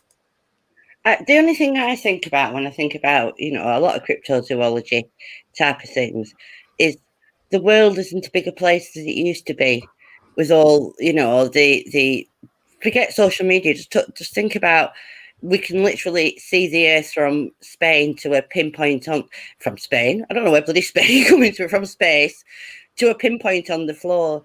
There is nowhere that's really left undiscovered anymore. Do you really think there could be, maybe in the past, but maybe they've died out since, but do you really think that they wouldn't have been discovered now with the technologies we have? Not if their technology is higher, right? Yeah, and also I think if you're not looking for them because they've already been discarded as not being relevant, if it's like Sir Patrick Moore would explain away the existence of UFOs because he said he's always looking at the sky. Now the thing is he's zoomed in on a tiny portion of sky at any one time. In fact, his face almost evolved into the way it did because he was always beaming down a telescope, But it's like, well, you're not seeing the whole; you're seeing a tiny point at any one time.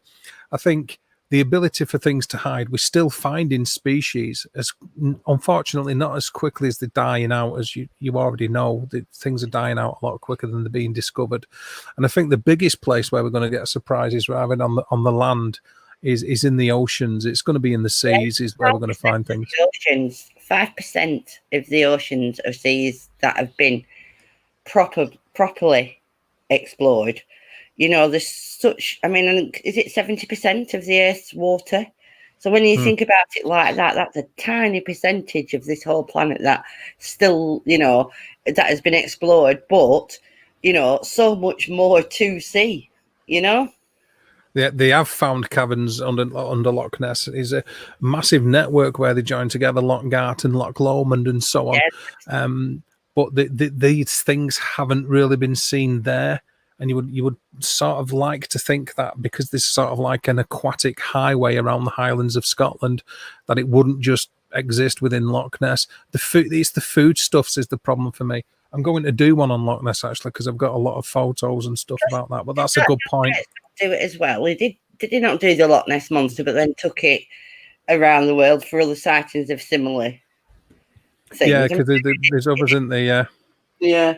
Yeah, which was pretty cool. And again, it's a bit like Bigfoot. People have these sightings in, like you said before, different cultures, different parts of the globe. It's interesting when these things mesh up. I'm not the biggest believer in Bigfoot or, other things like this, but it's to have that experience in different, continents that, 100 years ago, probably wouldn't have even communicated 150 years ago with each other, but yet these stories of similar things are going back before that, when there was no way that Europe could have talked with Asia at the time, or do you understand what I'm saying? Yet they still have these similar experiences. I think when the one piece of footage that always stands out is the Patterson Gimlin footage. It's been many times been put through the mill to try and be debunked. They've had people dressed in suits, and time again it keeps coming up that it's because of the movement, the size. The walking gait. That it's rules out so many times. So many times it's tried to be debunked and ruled out. There's lots and lots of footage. If there wasn't as much footage coming out as there is as time's going on, as more people everybody's got a camera because they've got a mobile phone with them now, and there's more and more footage coming out from all over the United States, especially of hairy beast-like things crouching in the bushes, being seen, and under analysis, a lot of them are standing. Under analysis, a lot of them are falling as well as being fake or being something else like a bear. But there's more and more sightings coming forward, more and more video evidence, which to me says it's worth keeping an open mind about, at least. Yeah. I'm like I said, I'm not the biggest believer. It doesn't mean I don't keep an open mind. You'd be wise to. I find it interesting, though. All these things are interesting, aren't they? And this is what we were saying about, the paranormal as a whole. We probably will go out with more questions, but, jump on for the ride. People can call us crazy, and my own family don't believe, but my other half's a total non-believer, and brother, well, not my brother because he's a pagan, but my mum and a lot of them think that I'm like totally whacked out kind of thing because I believe in these things, or I enjoy these things. They don't see it as reality. You know what I mean? Going to the shop to buy a pint of milk's reality. Searching, for Bigfoot isn't reality to them. Yeah, I mean, Western society is more guilty of it than modern society, should I say, is more guilty of it than indigenous populations in any particular area. We're more likely to subscribe to home comforts. We're less likely, not everybody, this isn't, and I know it's a sweeping statement to make, but I don't mean everybody when I say this, obviously. But for the most part, more likely to not be in tune with nature as the indigenous populations are, just by very definition. These people living off the land, the native populations, whether it's the Maori, whether it's Native American Indians, and so on and so forth. Even the Mongols, people derived from the Tartars in all that kind of area. But for them, it's not about belief; it's an absolute that there is something there. And I think if we come away from our grey metropolises, we come away from the grey concrete jungle a little bit, and many people do, that, and DW does, then perhaps you're in a better position to be able to see things, because a lot of people don't. Well, my mum, she's Irish. Now, she'd call me crazy for believing in ghosts of Bigfoot, but you talk about the little people, the little folk, the shining ones. I mean, she's literally dragged me away because I nearly walked on a circle of mushrooms because, there you go. You get trapped in it. And it's kind of like, but you don't believe in ghosts, but apparently fairies are okay. Yeah. It's so strange how people can rationalize things, isn't it? I think especially, I always like them kind of statements because, I know that we agree on most things, Lindsay, for the most part, but it is almost scientifically proven, apart from actually having one stood in front of us, that just because of it, what is it? It's something like 50 to 10 to the power of 26. Well, that just rolls off the tongue, doesn't it? Power, planets that we know yet, that we can see with the Hubble Space Telescope, something like 50 septillion possible planets, and there's only 3 things necessary for them to hold life. I think the fact it's not only churlish, it's also naive and a little bit arrogant as a human being and as a race to imagine that we're something special. All you need is a form of energy. All you need is a form of which can be chemical. It doesn't have to be water. It doesn't have to be light. You need a sun that's capable of providing light. You need a consistent base, whether it's either carbon or nitrogen, and it's how you view ETs. If it's not from this planet, it's an ET. So I don't think even in question whether other life forms exist. I am totally convinced, and science is almost leading that way. In fact, the governments around the world are leaking more and more information about it, disclosures on its way, and there is just as many sightings of UFOs and of aliens as there is of anything else, Bigfoots and things like that. So you see, that's what I think. I don't think aliens have ever been here. It's my opinion. But how egotistical of us as a human race would we be to think the vast, enormous space that is out there, that we're the only ones who have. Now, you see, this is the part that I think messes people up.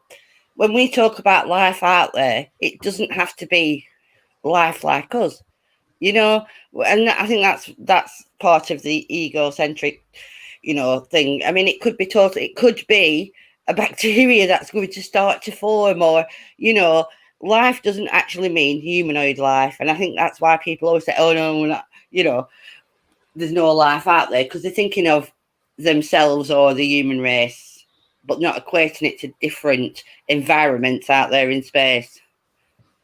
Do you know what I mean? I think what a lot of people get wrapped up in is and not everybody, again, like I say, but what a lot of people get wrapped up in is explaining spirit form, explaining full body apparitions as being what are they, what do they consist of, what are they made of, why don't we see them all the time? Is it light or is it interdimensional? If it's interdimensional and we're seeing things coming through the veil, how different is that, us seeing them as interdimensional beings in the here and now, than it is aliens or extraterrestrial biological entities coming through transdimensional travel? Because we think, for the most part, along the lines of physicality. We think about travel as being on board a craft that needs to cover great distances. Of course, for people who aren't aware, light years is a distance, you know, it's not a time. Yeah. And we think about the constraints of the human body traveling within a physical object using propulsion to cover great distances. That's 1 minute, sorry.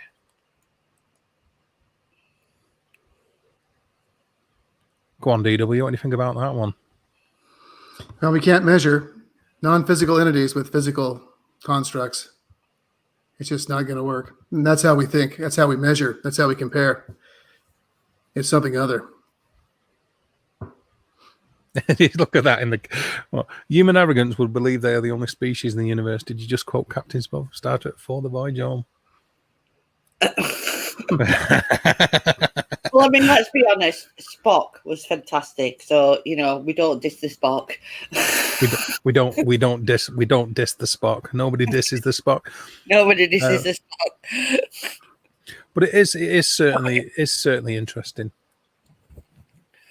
I just think that there is life out there in whatever form, however, you know, it's perceived, made up, whether it's intelligent or just forming. There's life out there. There has to be, you know. Yeah. It's literally that simple for me. Ask me if people are getting abducted, and I'll be like, yes, with the tinfoil hats. Ask me if there's life out in space. It's a definite yes. You know, it's not even a hard question, you know. And I will always say, oh, UFOs are, you know, and I'm very skeptical about that. But there's life out there, so will never, you know.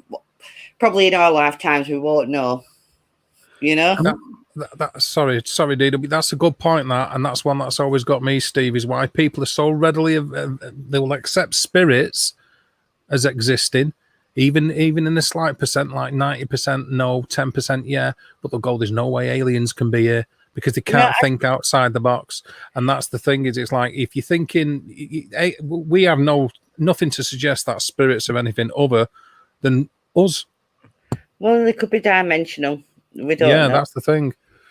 And I like dimensions and things like that. It makes sense to me when I think like that. I know that sounds probably even crazier, but to think of dimensions or even a multiverse or things like that make more sense when you're looking at the paranormal. To me personally, when I think about it. What are your thoughts on it, DW? Oh, I'd be willing to bet you that there's extraterrestrial life right here. And there's infinite smallness. Who's to say that our entire universe is just not a neutron in some atom Yeah, of some absolutely. greater construct and device, and the other way? Yeah. You're dealing with the microcosms inside macrocosms, aren't you? That's it. It's breaking the boundaries of sort of like social thinking, if you like, social conditioning, which is put us on, but depending upon the society we live in as well, I suppose, because different cultures have different opinions about that, don't they? Absolutely. So anybody else in the chat want to come up? Don't be scared. This is all good stuff. Now, you'll know this, DW, I'm not sure, but I'm sure I read somewhere about, I don't know whether it's tribal or if it's all Native Americans, but they do believe in space and visitation or aliens or however you want to put it. They actually have part of an ethos is in the culture is that. They do. They have ancient drawings. Have you seen the space drawings in the ancient Mayan caverns? Yeah. I mean, come on, wearing a helmet in a ship with a hose connected to your mouth. That's crazy. I don't think anyone ever thought of that. Yeah. Again, if you look back over the years, it's like there was a null in not belief but acceptance of certain things, whether it's spirit, whether it's beings from another world. But if you look back, our ancient ancestors, they were there. There were signs that they were seeing things even back then. There's loads of things coming up in chat now. We've kicked something off here, which is always good. Totally, though. I mean, you go right back in history, and what we would perceive as spirits, they were writing about, drawing about, right back Mesopotamia, before there was ancient civilizations who actually believed in an afterlife, shall we say? Was it an afterlife or was it dimensional or, I mean, look at the pyramids. Who thought they were a good idea to build? There's a reason the pyramids is that shape, Don't mention the pyramids to Elon Musk. He's throwing a fit over that one. He's had been shouted at by the Egyptians because of that. He's got his Twitter feed is amazing. He puts the craziest stuff on there. It's brilliant. Okay, here we go. Absolutely, 3 spies. Completely agree with that. You're bosh. There we go. Dictionary definition. Yeah. Okay, there you go. Look at the Aboriginal drawings of the Wangina. There's many more civilizations around the world, or old civilizations that have purported to the same thing. So had it been a fashionable thing dreamt up by the invention of sci-fi or the rest of it, you could get, okay, there we go. So if I get a bit, I don't really do conspiracy theories, but I'm going to get a bit conspiracy theory-ish here. Do you think our governments over the years have had foreknowledge and therefore tried to lead us in a different direction so we're not asking questions? I will answer your question with a question. Do you trust the government? No, not as far as I could throw them. Then I think there's your answer. What do you think, DW? They can't allow us to know the truth. If it would shatter any of our any of our beliefs, we would just fall into chaos. Yeah, but they've taught us these beliefs, you see. Now, you see, this is the problem. If we were brought up with this knowledge, would it be any different than knowing that fish are in the sea? Do you understand what I mean? If we were brought up with the knowledge that there's life out there and they've visited us, it would be no different than any other kind of situation in life. So why would they condition us against it? The sad fact is that most people have below average intelligence and a below average ability to comprehend things. If a giant spaceship just hovered over London, I'm willing to bet you'd have a complete breakdown of all services. But the However, knowledge wouldn't automatically bring them to hovering over London, would it? Just having the knowledge doesn't mean they're going to pop in for a cup of tea every now and then, you know? It's not that. I think it's wider spreading than that. I think you're dealing with theology, because that's another control factor, isn't it? Isn't it just world governments? It's religions. Yeah. And how do the religions explain it away then? Because they're and I don't want to go into too much of that for obvious reasons, but the theological foundation of many different religions around the world will crumble. And all you've got to do is look at the state of the world now when it comes to religious idealism.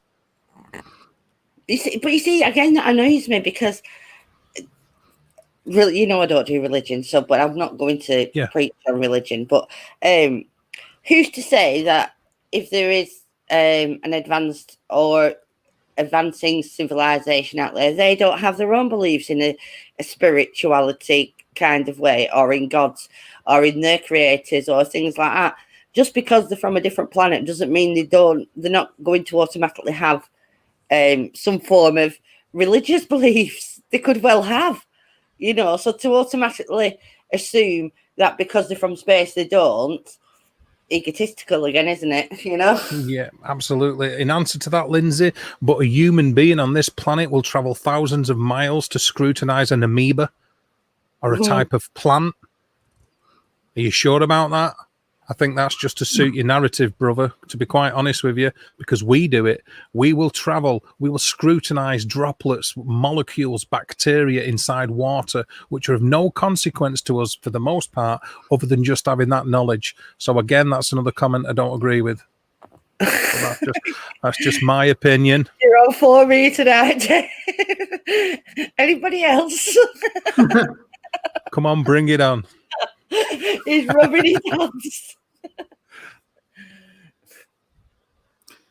Yeah, they are. Yeah, they're releasing the footage now too. Yeah, they're giving us little tiny steps. Okay, we acknowledge that there are UFOs. Here's some footage. I think they're just taking baby steps to introduce us into what they may know. All right, yeah, totally left field here. Bermuda Triangle. Do you think that's a dimensional kind of portal, or is it all just make believe? The triangle has a lot of ancient plants at the bottom of the seabed, and what they have are these eruptions of air bubbles. Yeah. And it's proven and documented that a ship will lose buoyancy if they come across one of these eruptions of air bubbles. Yeah, I did read that, and apparently they can actually shoot up as well, disorientating planes and things like that. But you've got to ask these questions, you know. I think Mythbusters done an episode on that where they was testing the theory of people being pulled down by ships sinking on the Titanic, and stuff like that. The buoyancy factors, considering air bubbles and water columns. Right. So absolutely, yeah. Here we go. Excellent. Some excellent comments in the chat.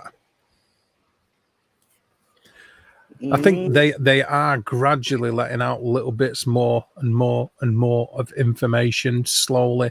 I think do they underestimate the public, or do they overestimate society's ability to take the truth? I think they've hid it if it is real. You know, I mean, like I said, I do believe there's something out there, but I mean, I think they've hid it for so long they can't just turn around and go, oh, yeah, we were lying. You know, they can't do that, can they? I think that's a very good point. Absolutely. I mean, we are totally begat of energy. The universe is completely composed of energy, and energy cannot be destroyed. If we're dealing with energy, whether it's extraterrestrial, spiritual, dimensional, energy is energy. And that is it. So there's some really good ones in here, though. Everybody's well on form.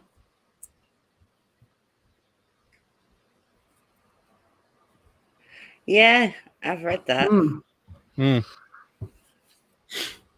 Yeah, so geological problem. And another one. Yes, completely. That's all it was as well, really, and a failed one at that. Like I said, they can't just come out and say, "We lied." That's it.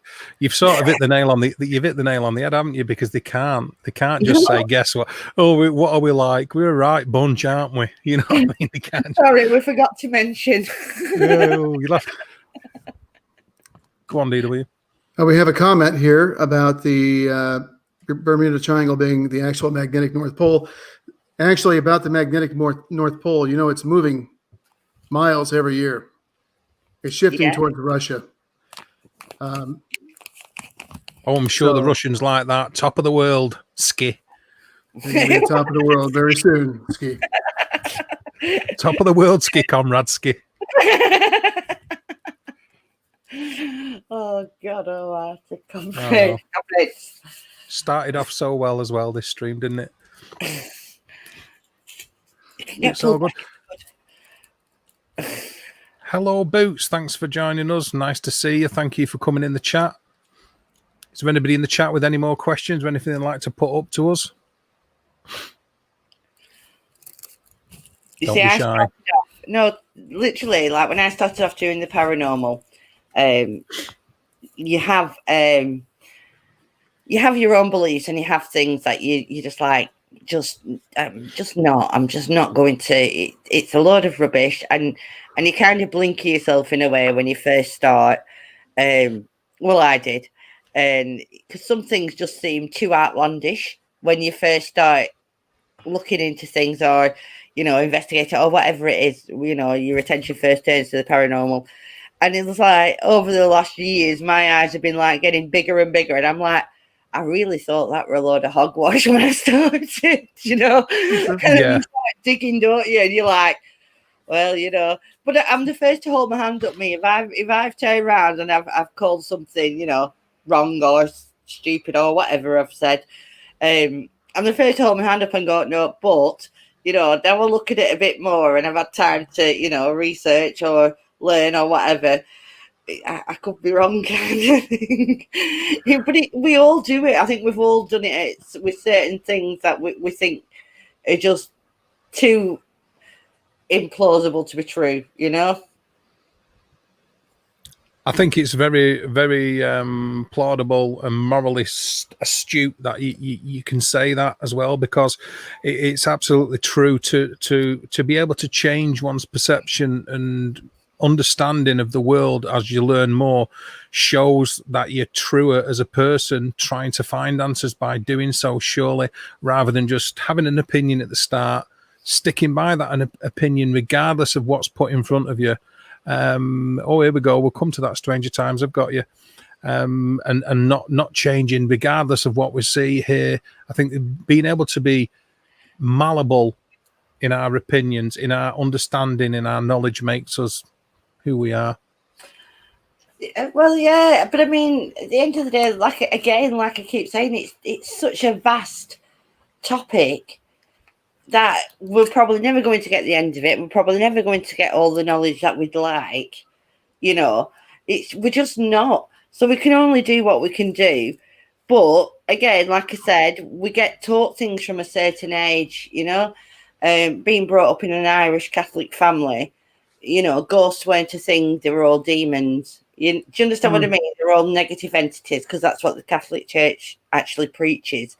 So all of those that are going around with crosses, trying to talk to spirits, really, they don't believe in them in the Catholic Church. It's like my mum would get the house blessed every time we went in. So to her, I'm only speaking with negative, not inhuman, beings. She doesn't believe about ghosts. They're all demons, To answer that, stranger, you've come in just as we've sort of like been talking about that. Actually, I've got you as well, Louise, and also Three Spies. Bear with me. And these depending upon who you ask, depending upon who you ask and whoever's in the chat, Okay. I think there's something behind ufology beyond a shadow of a doubt. I'm absolutely convinced that there is life out there. Bigfoot, I'm not totally sold on the idea that it's untrue. I think it's possible that there's some kind of mammal we haven't yet discovered, and whether it's what people portray is a different question. And as for other paranormal things, we'll be going over them over the coming months, baby. What do you think, DW? Absolutely. I was just replying to a chat about these black masses in the Google Earth. That's the government enforcing that on them, by the way. Okay, what about that one, Mags? I've not really done a lot of research on Holy Earth. I'll tell you what I did. I read shall we say, an adult romantic novel where they had the Hollow Earth in it. Mm-hmm. I don't know, to be honest with you. You see, never having popped down there, I don't know. It's probably going to be my best thing. I've not done a lot of research on it, and I'd be lying if I said I had. So, I don't know. I'll get to that in a minute, Steve. I've just seen your comment.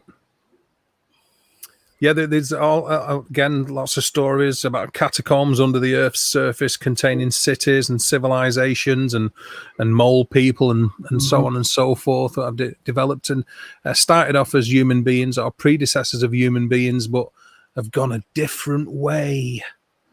So I think if you think about our extinction events we've had, over however long, or even near extinctions, or just those bad times, could it be feasible that they went under rather than stayed on the surface?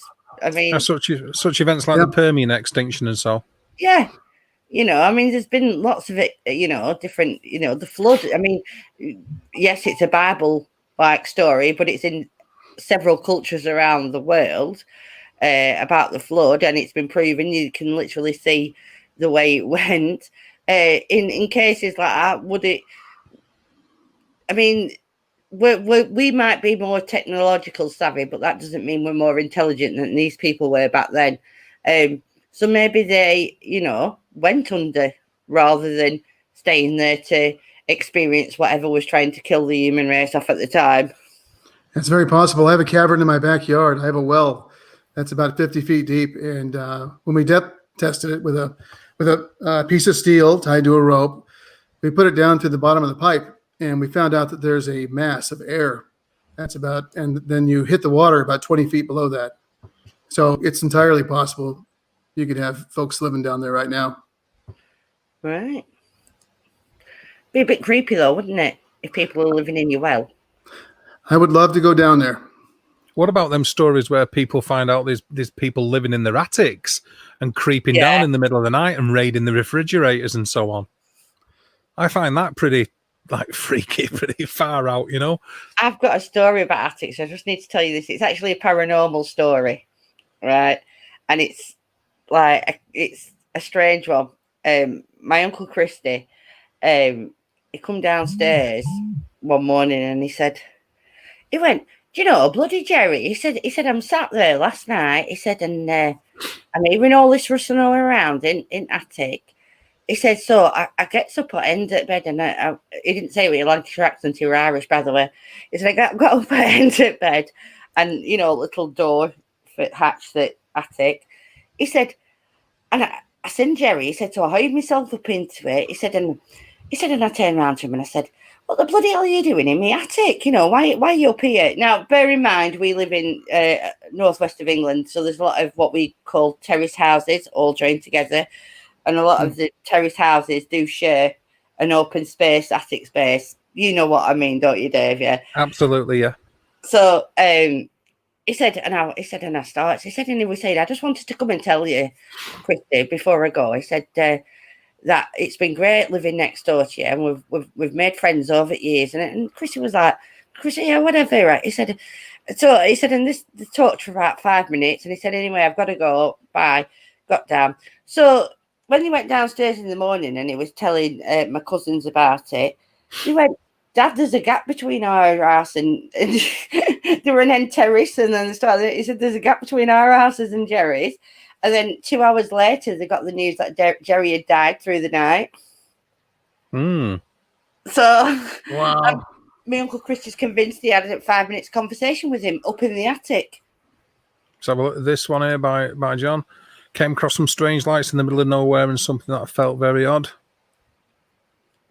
Yeah, I was torn actually today between doing this particular one about this experience that I've described tonight and a UFO sighting that I've had because I've had several over the years.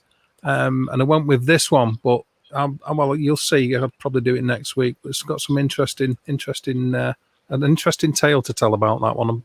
And obviously, again, at the end of it, people coming up here should they wish to and have a chat. Hi, Andy. Thanks for dropping by. No problem at all. Better late than never, depending what you're doing, of course. Or maybe he was just saving himself. I don't know. He's just saving himself for the end. Anybody in the chat who wants to come up and join in, I'll put the link in the chat. I'll give it another 10 minutes or so. Aha, right, okay, so John says he's going back there tonight, so I assume he's talking about the location where he saw the strange lights. And the feeling. I think people, like I said earlier, dismiss because they can't prove these feelings, and I'm as skeptical as I can be about a lot of things, and I really am skeptical about a lot of things. I think go with your instincts, you know. If it feels wrong, it probably is. You know, if it feels bad, it's probably going to be bad. You know, I mean, we're all built with, you know, an inherent self-preservation. Literally adhere to it. If it feels wrong, it's probably because there's a reason for it. Yeah, more often than not. That's the thing, isn't it? It's believing in gut instinct. Yeah. And that you know, that necessary inbuilt flight or fight type thing that we get because of the stimulation of the amygdala. People, don't ignore it. Don't ignore your brainstem. What's this? Oh, that's a scientific version of a dad joke. It's like a geeky dad joke. That my friend Glenn is a flat earther, but he's also got a PhD in astrophysics, and I've still never worked out how that happens. How's that happen? He must have paid someone. No, he's literally got one. He really has.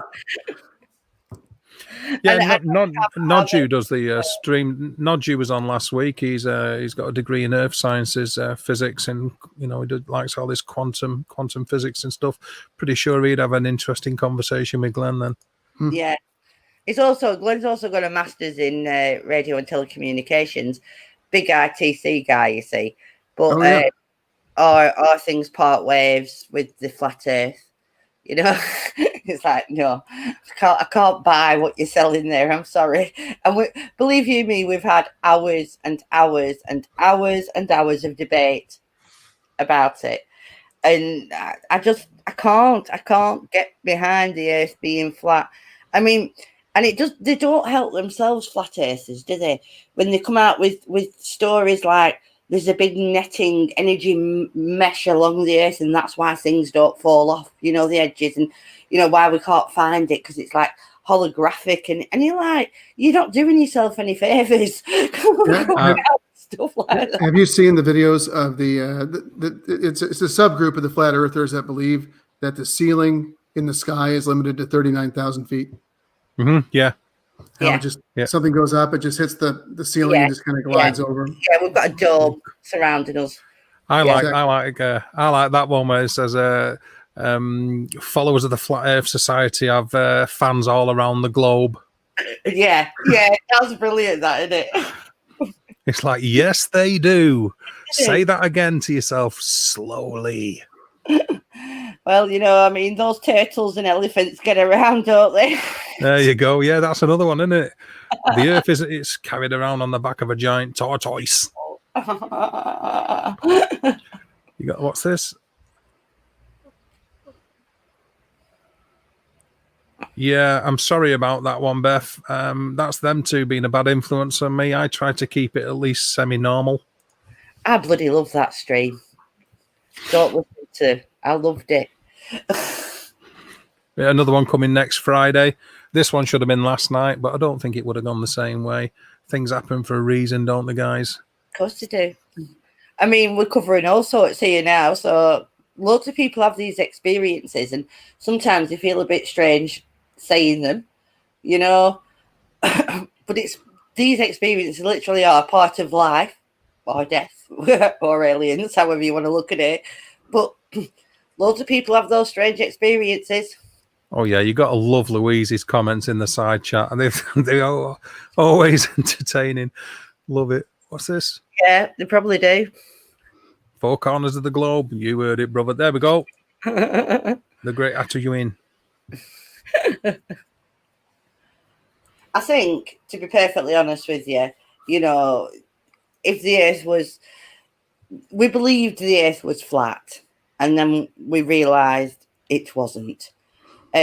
These flat earthers won't even acknowledge gravity now, will they? You know, they don't acknowledge that gravity is actually a thing because it doesn't sit well with the flat earth theory. So apparently gravity is not a thing anymore either. I've never understood how you can go in one direction forever and then come back to the same place you started from. So at some point you had to have gone off the edge. Yeah. Gone straight down. Then you were upside down period of time. Mm-hmm. But that in itself would prove that it isn't linear, wouldn't it? To be able to do that is like, here we go. What's this? Do we have right angles that we actually acknowledge that we're what they're doing? Abseiling down the side to get underneath. You know, no problem. Upside down. Yeah. No problem at all. 3 spires. I hope you pop in again. And like I say, the call to arms is open to anybody. When the link goes into the chat, anybody and everybody is more than welcome to come up here and join in the on-screen, I won't say debate, madness, I'll say. I think we've been really good. You've been very good. So has Beth. I haven't heard the P word once. We know the Earth isn't flat because our cats haven't pushed everything off the edge yet. Yeah, that's another good point, isn't it? Yep, looking forward to the next one, which is on Friday. I'm not going to say what it's about, but the Friday one is going to be very interesting. We've sort of got a good one lined up for people on Friday. Myself, Steve, and Nodge, who's gone absent without leave. It's been noted. Mr. Nodule. So you know when I'm like really into something, I mean, I hardly spoke in that stream. I was just sat watching it. I was like, it was taking it all in. It was really interesting. I really enjoyed it. My sister-in-law, religion says dinosaurs never existed. I said she is cuckoo. That's fair enough. And, you know, those birds, like, coming from dinosaurs, cuckoo is probably the best. Yeah, very, very true. That was massive. Sorry, go on, DW. Sorry. Oh, sure. Well, they're finding that the dinosaurs had feathers. Mm-hmm. Yeah, I was just going to say that ruined my childhood of cool. When I looked at dinosaurs when I was young and there were these giant lizards with big heads and massive teeth, I thought that is absolutely cool. And now I realise they were just giant overgrown chickens. Yeah. You know, it's ruined it, man. It's ruined it. I mean, what's Doug McClure going to think with all the films he was in? But just think of a T-Rex with feathers. It doesn't have the same effect, does it? No, that's the thing. Stranger Times, 9 p.m. UK time. I'm sorry, I'm unsure where you're at, but 9 p.m. UK time. Yes. Yeah, have you noticed, though, I think percentage-wise, and I could be wrong, but I'll say it, and I'm sure I'll be put right if I am wrong, by default, I suppose, the vast majority of people that are flat earthers are also massive conspiracy theorists too. Rebels against science. Facts. We should have a flat earth podcast. Get them on here and let's talk about this. I think it'd be fascinating. Absolutely. Here we go. There's loads coming up now in the chat. Okay, so you're in the UK. Brilliant stuff. Well, there you go then. And, you know, at any time, should you wish to jump in, I will, every week, every Friday, I'll be banging in the link to get up here if you want. What's this now? There's some nutcases in that. The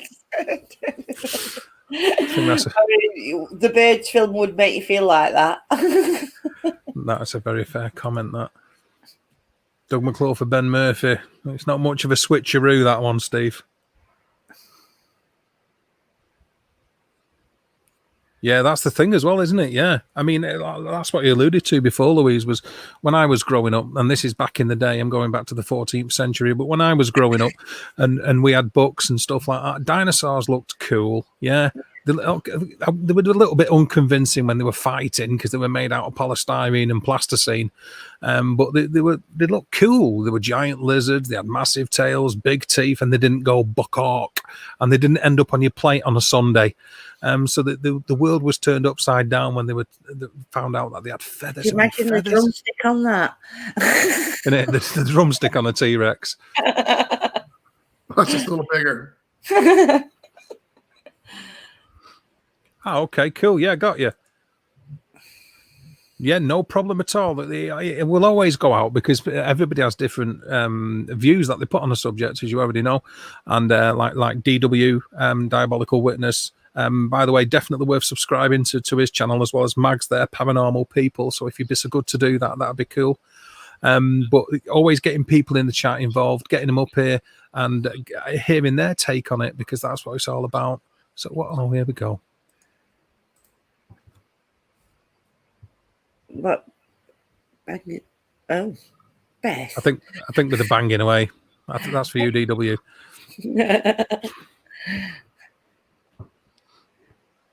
I'm sure the other day.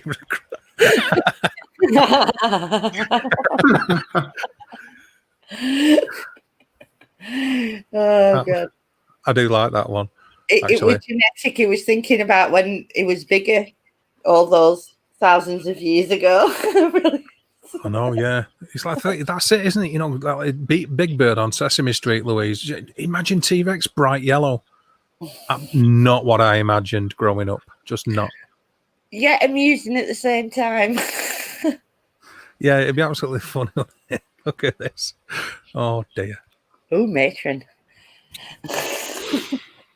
I just think that we're still learning, and relatively speaking, we're still a young planet. We're still young, you know, and we're still learning, and humans are especially young. So, you know, there'll be a lot more before the world goes bang, you know. Yeah, absolutely. Here we go. Are you talking about the birds or the giant yellow Sesame Street T-Rexes? I'd never thought I'd ever say that in a sentence. Has Sesame Street stopped? I didn't know it had ever stopped. The Cookie Monster got fired. Did he? Yeah, he wasn't healthy enough. Wow. Well, and Oscar the Grouch, he finally got housing, so I think he's retired. So all the decent characters. The Count. Yeah, they want. He's absolutely fantastic, that guy. Are you planning a comeback? Are you actually on about? Oh, yeah, birds, right? Okay. Yeah. Okay, cool. Well, there you go. Well, you've heard Andy the phrase. there. Yeah. It's your turn to come up here one day, Andy. We'll go through an investigation that we've conducted so people can rip it apart. I like ostriches. Tasty too. You ever had one in your car? I had one try to jump in my car at the wildlife safari. They stuck their neck in all the way to the other side of the car and then started to try to jump onto the top of the door. Scared me to death.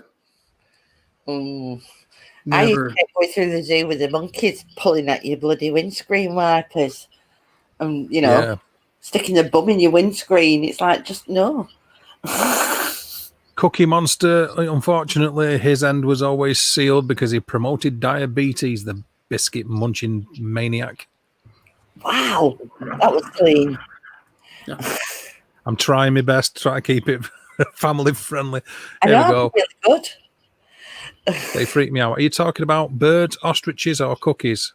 Ostriches, I think. You get freaked out by cookies. Giant cookies with wings.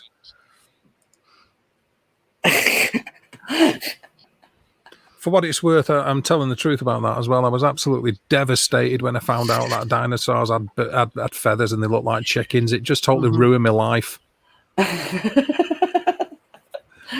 Yeah, there's no more of that fighting on the kitchen table with little like plastic dinosaurs, is there? You know me only too well there, Mags, because that's exactly what I'm referring to. All that gone.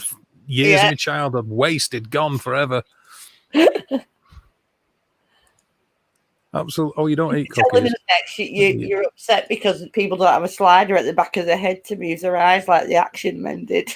They were absolutely fantastic. They didn't last long with me, though, them. I used to think that every one of them was a paratrooper and throw them up into the air as high as I could. G.I. Joe, basically, DW. I think you probably already know that. Throw them up into the air as high as I could until they smashed onto the concrete. And then they'd be gutted because they were in bits. And, like... You push them down. Dennis had the death slide. And I don't even know why. Dennis, I played with his Action Men. Let's just say that. He would... just wasn't interested in things like that. I used to play with his Action Men, and they had. Can you remember the desk slide that they had? Yeah. And I used to attach it to the chair, and I'd be whizzing them down that. They'd be smashing against cupboards in the kitchen. Yeah, that's the true test of the metal of whether it's a quality product or not, is how much it can resist destruction. Although as a parent, when you've got to pay for it yourself, it's not quite as much fun, is it? Okay, is there anything else? Anybody in the he smashed all my Man United stuff once, and he had Tonka toys, and I'd warned him about 5 times if he smash my stuff. I mean, he had ADHD, but still, you've still got to chastise, haven't you? And I warned him that if he smashed my stuff, then I'm going to smash his toys. You've never seen anything so crazy as me trying to break a Tonka toy in the front garden because he smashed my stuff up. Revenge is very bitter. They can take a beating. What's this? Well, I mean, that's the thing, isn't it? You get hold of a Stretch Armstrong, you got to test it to see if it's all just propaganda. Some of the Action Man had like the paratroopy things. You could throw them up in the air and the parachute came out of them, didn't they? We used to launch them out of rockets. Yeah, I used to do that as well. Yeah, attach him to a rocket, and it was never successful. There was just loads of melted plastic and a lot of despair. Oh, you have to use that padding, that separator. I could have done with you 20, 30 years ago. I would have helped you out. I can tell him. It would have come in massively, massively handy. Okay, then any other kind of questions related to what's gone on tonight in the chat before we call it a night? Anybody out there? We'll say thanks to everybody for dropping by the way, before it's always been good. What's this?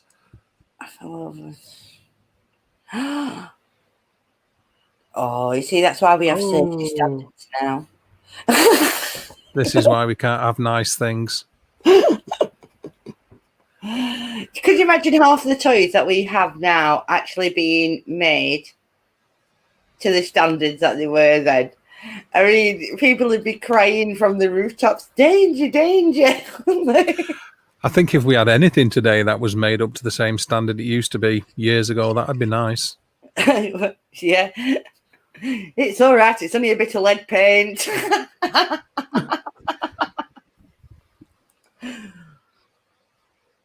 I used to love collecting the old 45s. I like the sound of vinyl. I always loved the sound of vinyl. Used to collect LPs. It's just not the same. Not the same on CD. What was the first 45 you bought yourself? Guns N' Roses. Which one? Welcome to the Jungle. Well, I didn't buy it. They actually were at the record store in my hometown handing out their demos, and I didn't know who Axl Rose was, but it was a square 45 and it was flexible like paper. Well, my first one that I got given to me, and then the first one that I bought myself. The first one that I got given to me was Forever Autumn off War of the Worlds. Oh, nice! Wow. The B side of that was the theme tune for the Fighting Machine. The first one that I bought was Marillion, Kaylee. Kaylee. Did Yeah, I say I'm sorry? that was the first one I bought. Mine was 2, actually. I bought them at the same time with my birthday and Christmas money. It was Madness, Our House, and Come On Eileen, Dex's Midnight Runners. There you go. Nothing wrong with that. That was a big one. That got myself. Here we go. I've got to put this in. Bear with me, Lou. That was a skill. Yes, that was an art. It was very, very difficult. If you could do that, you was looked at as some kind of demon. And you had to put that pause. You had to have your finger on the pause. You didn't want them all talking. You just wanted the music, so you had to push the pause button down in between. You know, handing out the mixtapes to all your friends. Remember that? Oh, yeah. Yes. On the cassette. I cried the day that I had Elton John Yellow Brick Road album, but it was a picture album, and when the disc was yellow and the cover opened up, from both sides, and it had the Yellow Brick Road and all these pictures on it, and like I said, the discs were yellow. My lad got in a temper tantrum one day and smashed them. I swear to God, I cried, bro. I was so upset. Here we go. There's Sue. Tried and failed. You won't be the only person in the history who tried to do the old mixtape without getting the DJ ruining the end or the beginning of every single song played. There you go. See? Oh, that's an interesting one. T-Rex. Huh. Bit of Mark Bolan. Mark Bolan was there, so although he died in what they said his stomach contents weren't the best when he died. Oh, he was killed in a purple Mini that hit a tree that his girlfriend was driving. Yeah, but they tested his stomach contents, and it was a bit dodgy. I don't know. I just know that he died from dying. Iron Maiden, Killers, nice. Okay, see, Killers. There's nothing wrong with that. So Paul Di'Anno. Bit of Paul Di'Anno, pre-Bruce Dickinson. I've literally this week been writing this music quiz, right? And for tomorrow night. And so I've been trying to cover 60s, 70s, 80s and 90s. I'm doing 5 questions on each. Sorry, I'm kind of selling my stream tomorrow, and I do apologise, but it was music and it just came to my head. Do you know what I had the most difficulty with finding questions for? Ones that are not easy or whatever. The 90s. I think the 90s was a black hole for music, personally. It was. Totally. I absolutely think that the 90s, there's very little at all in the 1990s that is worthy of note, personally. And I didn't realise how bad it were till I started going through these top 50, top 100, just trying to research things that I've from my own memory, songs and things like that. And I'm like, it were a bit depressing, How about songs that were banned? I remember as a kid, Wasp, they had an album called Something Like a Beast. And we heard that it was out and that they were going to ban it. Today, when we were doing some of the questions, that's really crazy. Every kid in town ran to the records. We had lines outside the door and sold every single album. I think that's why Relax, Frankie Goes to Hollywood, did not ban that on the radio and that as well. Yeah. And it sold like a trooper. Exactly. And when Bare Naked Ladies came out, those sold out too, to a lot of disappointed kids. It didn't actually have Bare Naked Ladies inside. But it's the same with the films, though, isn't it? When they did The Exorcist, in Scotland, they banned it, Dave. I can't remember proper. And people were flocking to it, weren't they? People were fainting in the cinemas and having to be given resuscitation and protesting outside. like on Father Ted, down with this sort of thing. Cup of tea, Father. Cup of tea. I could do an Irish accent well coming from an Irish family. So cup of tea. There you go. Tea. You see that there was John's ponytail. Should you want it back? Same here. Massive fan of Iron Maiden myself. Beth, well, all rock, metal, all that kind of thing. Love it. Do you know what I found though, and I couldn't do because obviously DW's, in America.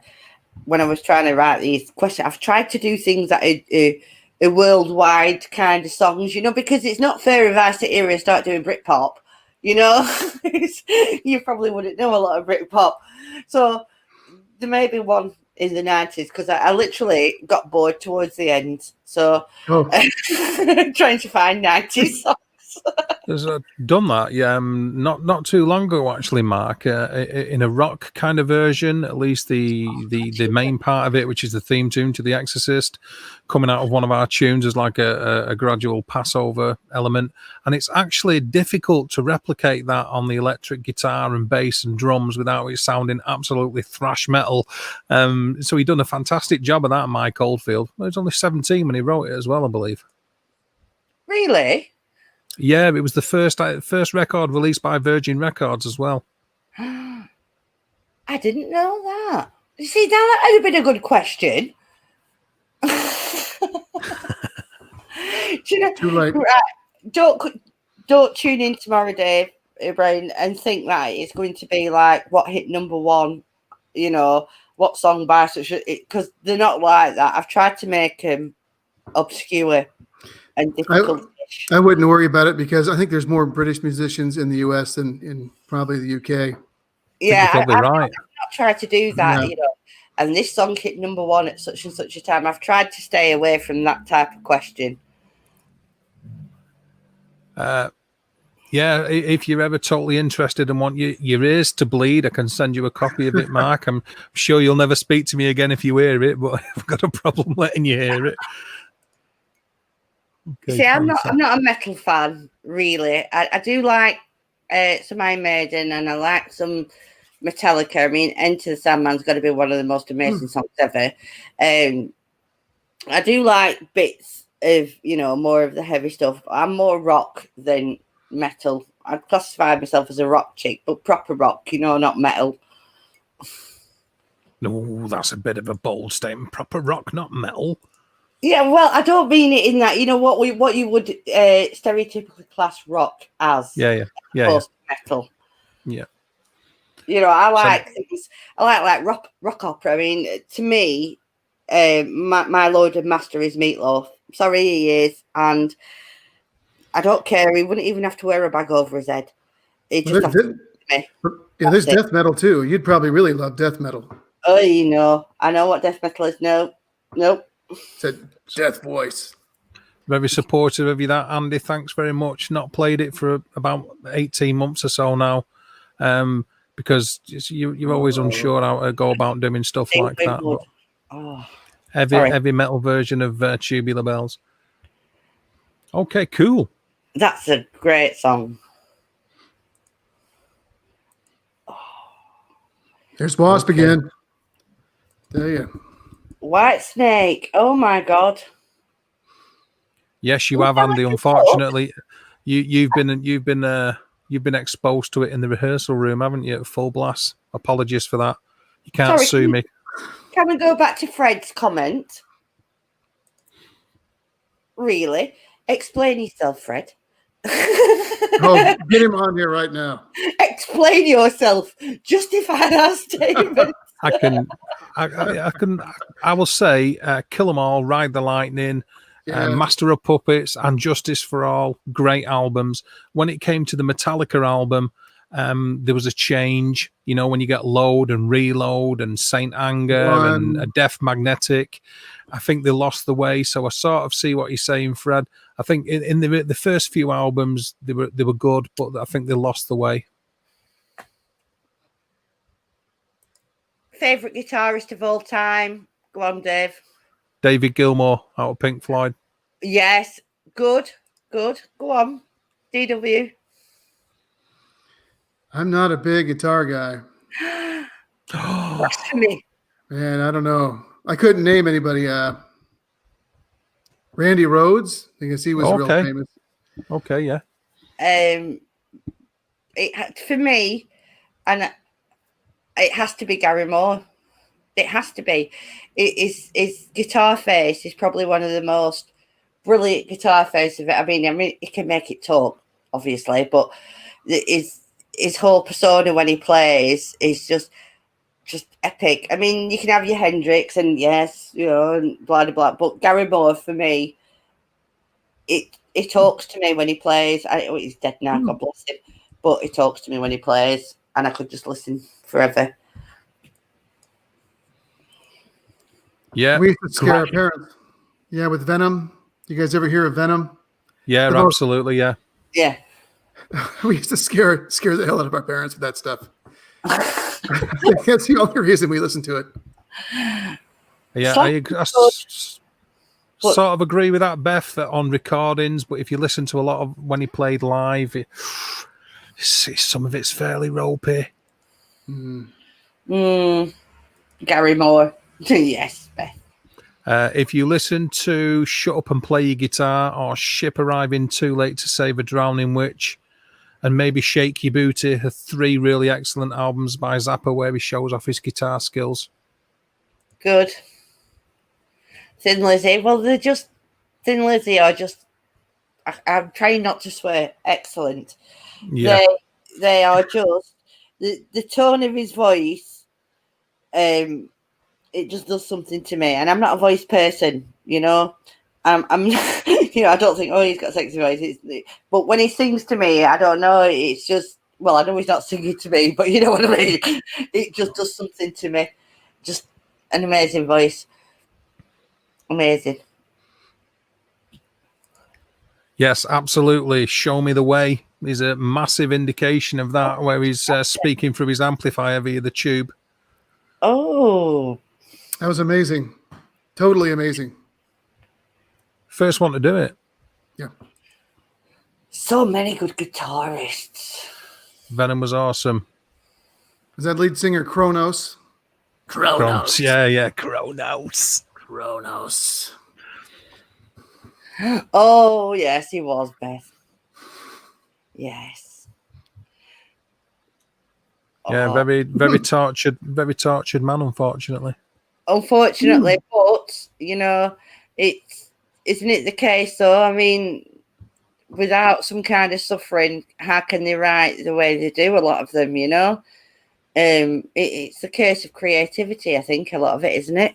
That's right. And I never like the fact when they carry on after the main element passes away. I don't know. Here we go. That's it. I could wrestle an action man. Oh, I could crush a grape. Could jump over a doll's house. I met Stu Francis. To my sins. I did. Yeah.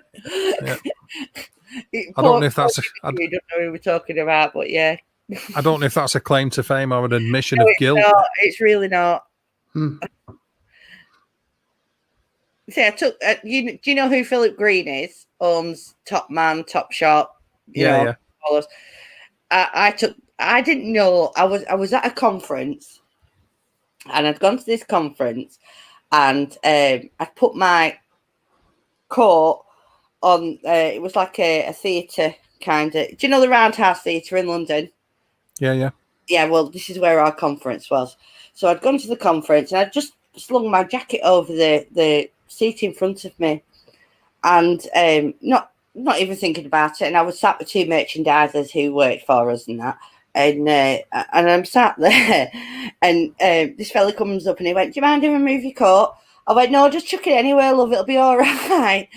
So I started talking to him, and I'm taking the mickey and laughing and joking, and it only turned around to be me. Like boss. He's like bloody Philip Green, and I'm sat there talking, naughty with him, having a laugh and a joke, and it was like this billionaire, like mega businessman. Yeah, sounds good to me. That sounds good to me. Excuse me. Okay, so any other comment in the side chat there? We've got, yeah, go on then, Steve. Let's bang this up. Oh, go on then. There's got to be an argument about that one. Brian Johnson or Bon Scott? For you AC/DC fans out there, pistols at Timmy Mallet. I don't know. I've met Boy George. Oh, He was very rude. yeah. I was going to meet him too when he came into Portland. My sister is like his doppelganger. He wasn't a pleasant person. Yeah, for anybody who's there, Bad News by comic strip, absolutely fantastic, well worth watching that for a so-called mockumentary. What was the other one now? There's another one that's another one about a rock band. I can't think of it. Obviously got Spinal Tap, but there is another one. Oh, Spinal Tap's epic though, isn't it? That's just so good. So we got a vote for Brian Johnson. Oh no, we got more than one vote for Brian Johnson. We got one for Bon from Fred, so 2 versus 1. Oh. Fair enough. Fair enough. Fair enough. Fair enough. They're sort of an in-betweeny. Fair enough. Staying on the fence there, stranger. You get splinters sat on that edge. Yeah, you get splinters there. Got to lean one way or the other. Steel Panther. Yes. Excellent. I can't remember the name of this documentary, which is a Mick take as well. They are an actually established band, actually. I think they're Canadian, but I can't think of the name of the band at the minute. Is it Summit Head, not Metalhead, Steelhead? I can't think of the name of them. Somebody out there in chat, please save me, because I'll be up here all night trying to figure out who they are. Oh, God. Take that. IPWK, thank you for stopping by. I may have sang Take That a time or two on karaoke. When under the influence of all sorts of exotic stimuli, has to be said. Well, you know, these things are sent to try us. That statement alone there, you should be ashamed of yourself. You live and learn, you live and learn. I did learn I couldn't sing Poison, Alice Cooper. I did learn I couldn't sing that. Oh, it's another one for Brian there. Come off the fence. Excellent straight. Well, that's 3-1 for Brian over Bon. Ooh. No peer pressure. That we didn't exert any peer pressure on the Stranger Times. I know, yeah. Don't feel any kind of like don't let us influence you. Do you know careful. What I was looking at today, Dave? Go on. You won't understand this. The epic fail of Sam Fox and what's he called? Fleetwood Mac. What's he called? Fleetwood Mac guy. Now I can't think. Mick Fleetwood. Mick Fleetwood. Do you know? I said Mick, and then like no, Mick Fleetwood doing the Brits. Oh my God! Yeah. For that. I think if you really want to be disturbed by Sam Fox, watch her rendition, or rather listen to her rendition of Silver Machine by Hawkwind, because that will scar you for life. Oh, she's so bad. So bad. Not particularly well known for her vocal talents, it has to be said. Or representing. That is actually very true, yeah. Or representing for that fact. But her lady parts was loved by many, shall we say, being a page 3. Very, very, very, very, very popular back in the 80s. Yeah, it's been absolute madness. I think going off what I've seen, I'll come to that actually, stranger. I've come to the fact that Brian Johnson won the AC/DC competition so far. Fleetwood Mac, yeah, they were okay up until, I don't know, Tango in the Night. No, Rumours has got to be one of the most brilliant albums of all time. For me. One of the biggest selling albums of all time. But for me, Fleetwood Mac with the Peter Green era. I don't know. Rumours speaks to me. Maybe it's and it is quite personal music when you think about it, isn't it? Things hit chords with people, hit chords, but things like hit a chord with you for a certain period in your life, won't they? So, you know, maybe it was that. Yep, it's got some good hits on it. Got some good hits on it. Massively popular. Here we go. There you go. So Beth's happy about the Brian Johnson thing. Tango in the Night was okay. Things after that have been a bit rubbishy. There's one good song. Is it Behind the Mask or is it something like that? And Moreau turning over in his grave, because that highlights Lindsay Buckingham's vocals and guitar playing really well. I've got a very eclectic taste in music. I can remember being 13 and 14 and my mum screaming at me to stop playing Dylan. I mean, Dylan is a god. Nobody should ever stop him.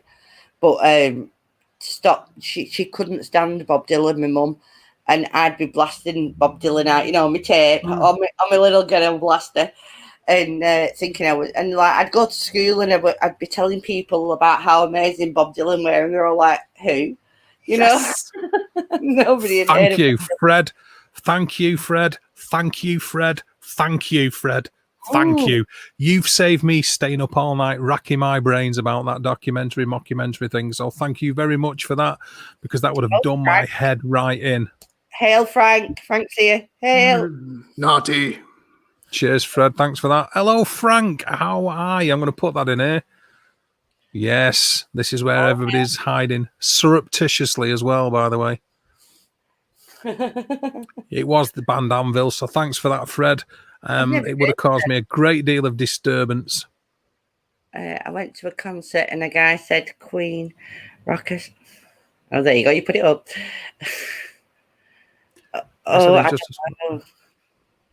Well, I think he's got quite a good voice, actually. I just love it. Yeah.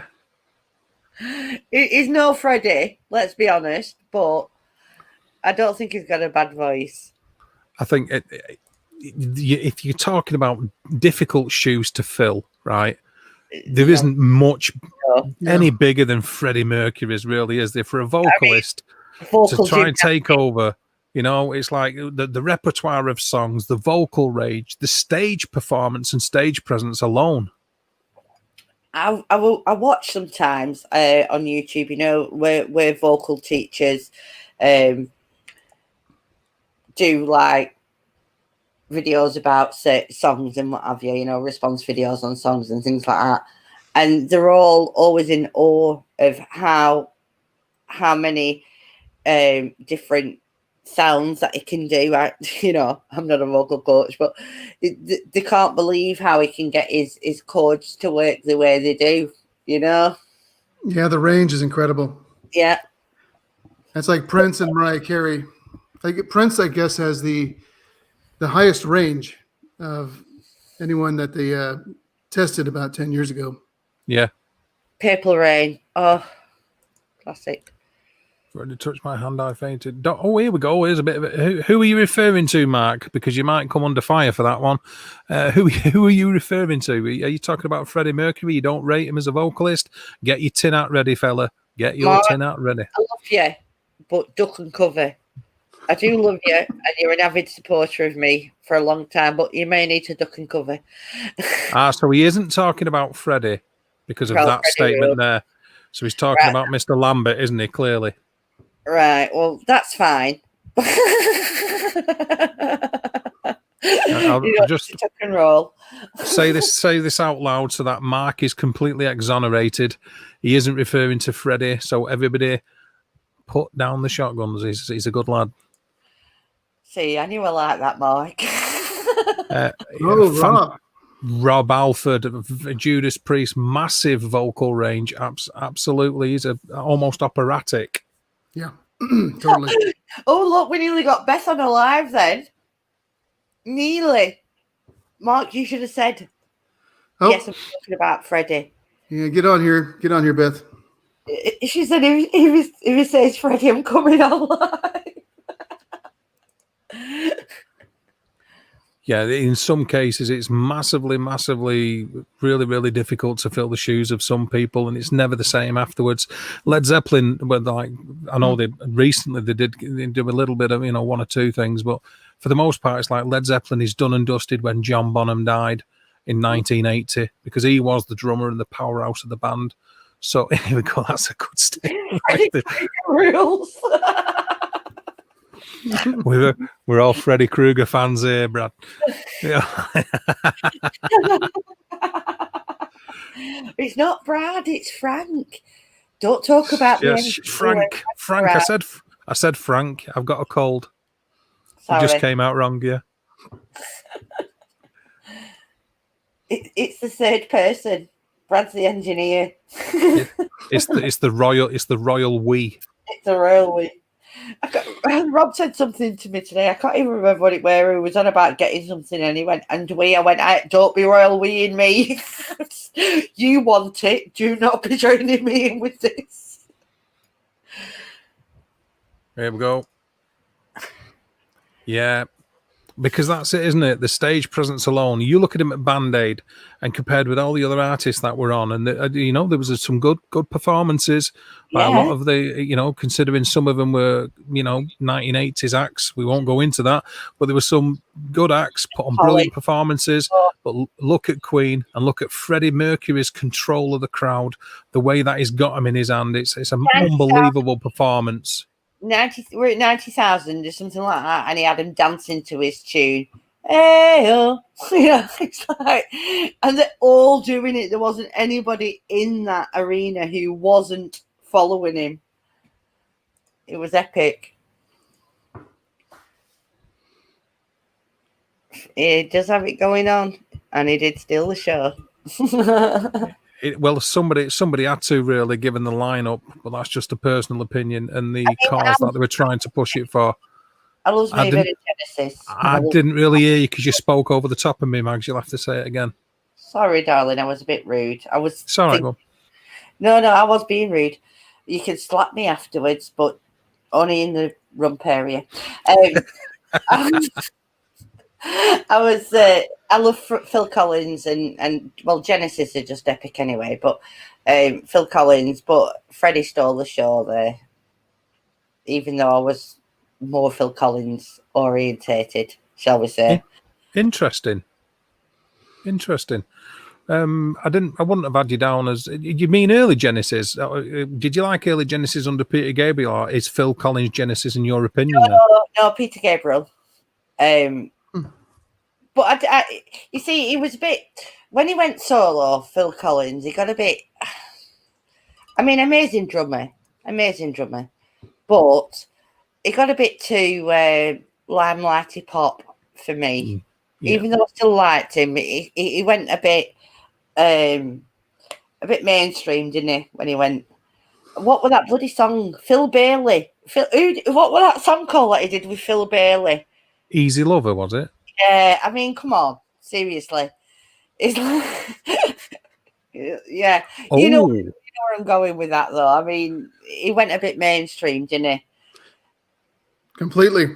Yeah, there's some brilliant comments in here again in the side chat. Here we go. Dire Straits, we'll come to them in a minute. We'll rip them in a second. Peter Gabriel, absolutely fantastic. Brilliant. You watch, there are not too many of them around, unfortunately, but if you watch some of the live shows on the back of The Lamb Lies Down on Broadway and Foxtrot and albums like that, when Peter Gabriel was fronting Genesis, as far as prog rock goes, absolutely fantastic. Oh, God, yeah. Yeah. Sorry, I'm having a good time here. Can't stand Phil Collins. Music. This is my life. Hello, Andrew. Thanks for stopping by. Very nice of you. The paranormal things, the paranormal thing ended ages ago. We're just talking about music now. I know. Beth thinks she's winning tomorrow night. Music is my speciality.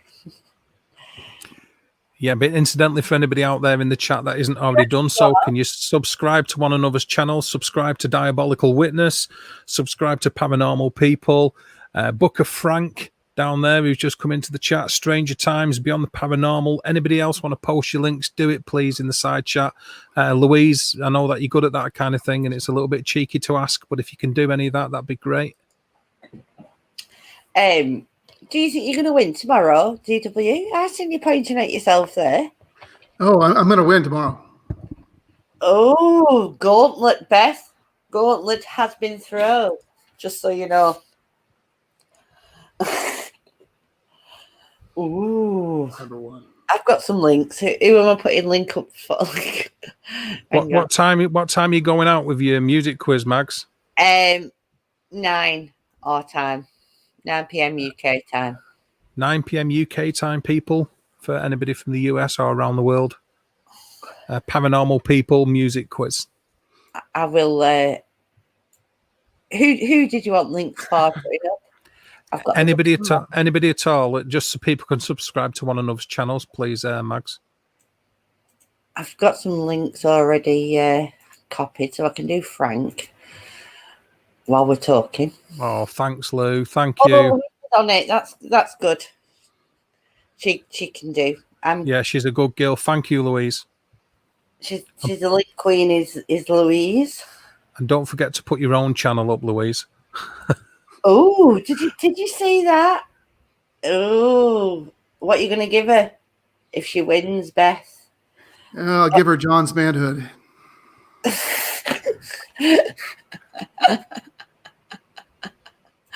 Oh. Anybody else, please feel free to post your own links in the chat as well. Don't get them up there. Let people subscribe and spread the word. Oh God.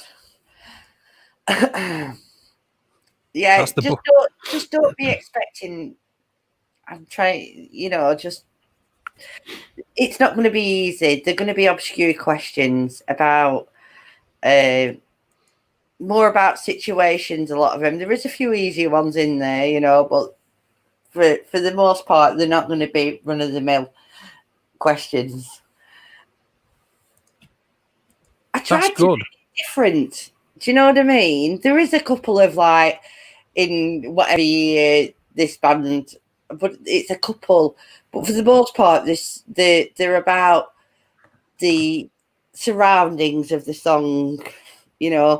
Why this happened or why this. Do you understand what I'm saying? They're not absolutely very typical. Listen, I've worked hard on this bloody thing all week on and off. I've been doing it. I've literally just finished the last question, and tomorrow I've got to do all the images to put the questions up. That I'll be working all day tomorrow, be up to the live doing it. Don't be so modest, Beth. Your channel's your channel. If you want subscribers, get the link up there. The zombie ladies, of course, zombie ladies too. The thing is, you can always add more to it, Beth. That's the thing. You're still here, you can add more. No problem. Stranger Times, we will always post your link. If you want to post your link or spread your channel about, do it, because that's where it's at. It's not a problem here ever. Please do that. Hey, be warned about zombie ladies. That's an 18+ group. I think she's done it anyway, Stranger Times, but if you post your links, you can copy and paste it and put it back in, and it should hyperlink it then. There's Beth's link. Spread the loves. Okay, no problem at all. There we go. Cool. Oh, it's been great tonight. They've all been really cool in chat, haven't they? All joining in. I like that. I think it's absolutely made it tonight. All you guys in chat has been absolutely fantastic. Truly appreciated when you come in and make comments that give us up here something to bounce off, something to bat around, and something to chat about. So you're just as important as anybody on the screen. So appreciated. Oh, thank you, Mark. I love me some Mark. It's sweet. Yeah, absolutely brilliant guy. Anything else anybody want to say in chat before I go and get some food before I drop dead of malnutrition? You look like you're wasting away, Dave. I've got to say. Yeah, that's telling you, yeah. Okay, good. Oh, good girl. Yeah, I'll subscribe around to one another. I've just really enjoyed it myself. I mean, I know the paranormal side, your story, your experience, it sounds like I'm belittling it saying story, but your experience, crazy. I've not heard one like that before, to be honest with you. Where you've had that time frame from seeing, I don't know, whatever you saw, to it dissipating and going was a long time. Yeah, it was very strange, and that's what That's what makes it. We've had the Book of Frank. I love me some Mark too. Back off, Frank. Back off, mate. Oh. I'm telling you now, back off. He's going to eat your cat. Be careful. Oh, what? Yeah, no problem, stranger. Thanks for coming in, and have a good metal detecting day tomorrow. Hopefully you'll get plenty of things. Oi Dave. Yes, Shrimp Shack. Was that reservoir near Marple? Yes, it was. It was, yes. Again, I'm not going to give too many details where my home address is on the internet, unless you inbox me, cheeky. But otherwise... Get right on that, Dave. Yeah. Hello there, Debbie. Thanks for popping by. Can somebody post your link? Raw Edge, get your link in there as well so people can subscribe to you. I love that avatar she's got there. That's good. Yeah, but it's a great avatar, that. It really is. Post your link if you get the chance. Bang it in there so people can follow it, give it a subscribe, and show you some love. I'm sure Louise put mine in. I think she did. She'll tell me. Yeah, Louise. Yeah, Louise. She's all over it. Good girl, you, Louise. You're going to win a cookie. Take a cookie from the jar. Yeah, have a good one, Stranger Times. Hopefully you'll get plenty of stuff. There we go. Thank you, Louise. She's all over it.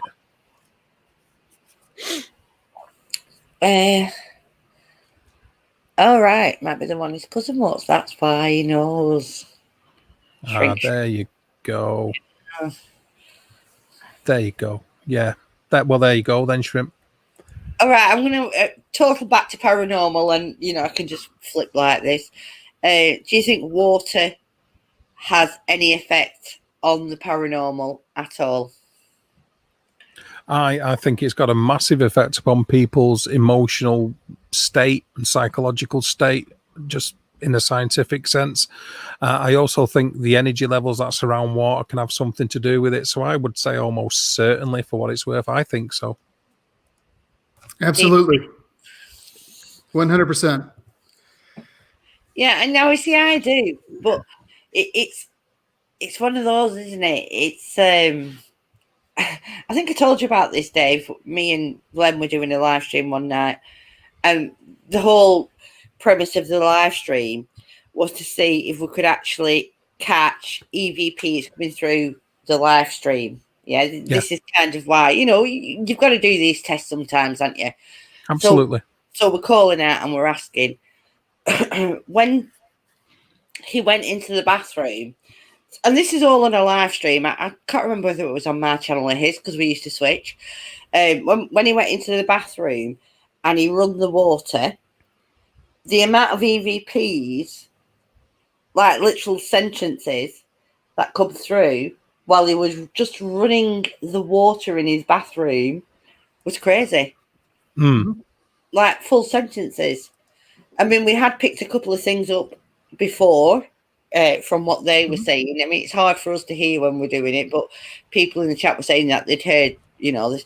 But when it came on that it was running the water, it was crazy, the stuff that were coming through. It was, 90% of the live stream come when he turned that water on. And that's just a tap water. So I just found that really strange. I think a big chunk of ITC research is overlooked by people who don't try water ITC. Personally, I think it's an interesting form of experimentation at the very least. Water ITC as in what we did that night, yes. Water ITC as in seeing shapes in water, I'm not the biggest fan of. Oh, that's a water scry. Pardon? That's the water scrying. Yeah, water scrying, yeah. Pareidolia for me in things like that. It's the same with smoke ITC, or even fire or whatever. I think you have to be very severe with your debunking, shall I say, when you do things like that. You've got to really, really be severe with it. Yeah, I think the thing is as well is it using ITC, water ITC, in the sense that you did as well, can be described as apophenia. Yes, totally. So it's I can't remember. Oh God, what's she called? Oh, do you know? And I do apologise. Paranormal dissidence, is it? Yeah, paranormal dissonance. Yeah. She was, bless, going through my videos the other day. It was, and she was leaving comments. And I did one. Oh God, 2 years ago on Paradolia, but it's me, so it wasn't automatically, straight lace, shall we say? Clean, but not straight lace. I think I had to name it Paradolia Fun and Learning or something like that, because I actually showed Mother Teresa in the form of a hot cross bun. So yeah, and she was like, she was going through it. She said, but sometimes, she thought that was really good because I kept my voice very straight through it, even though I was coming out with strange things. But I think you've got to, you have to know these things, like, pareidolia, apatheia, you have to. Yeah, and most people don't know the definition of them, which is strange. Yeah. I know that sounds really strange. They'll hear the words, but they don't know the definition, which, is kind of crazy. You need to learn. To me, that's a basic tool or a basic learning tool that we should apply. An investigation and research, you mean? Yes. When you're doing anything like this, to know, people will use it, say, a millimeter or a K2 or a REM pod or a voice recorder or a spirit box, the tools in what we're doing. Yeah. Yeah. But so is the knowledge of the other side of it as well. Like learning the things it could be. They're tools as well that we should use and apply when we're going over what we consider evidence. Understanding the prosaic explanations of possible outcomes of investigations is a remit of every potential investigator, in my opinion. Yep. Although you said it a lot fancier than I did, but yes. Andy, we've had a few experiences near water regarding the paranormal. I'm going to keep doing these kind of things. Obviously, afterwards it'll be the same as we are now, having people up, getting involved and chatting. But we will cover some of that if you're up for doing it, and then we'll get, whether it's Mags or DW, anybody who wants to come up and chat to us about it, because I think they would find it very interesting. So I want to save that if possible. But you are right. I love it. They get up and I'll sit there and chat and enjoy myself.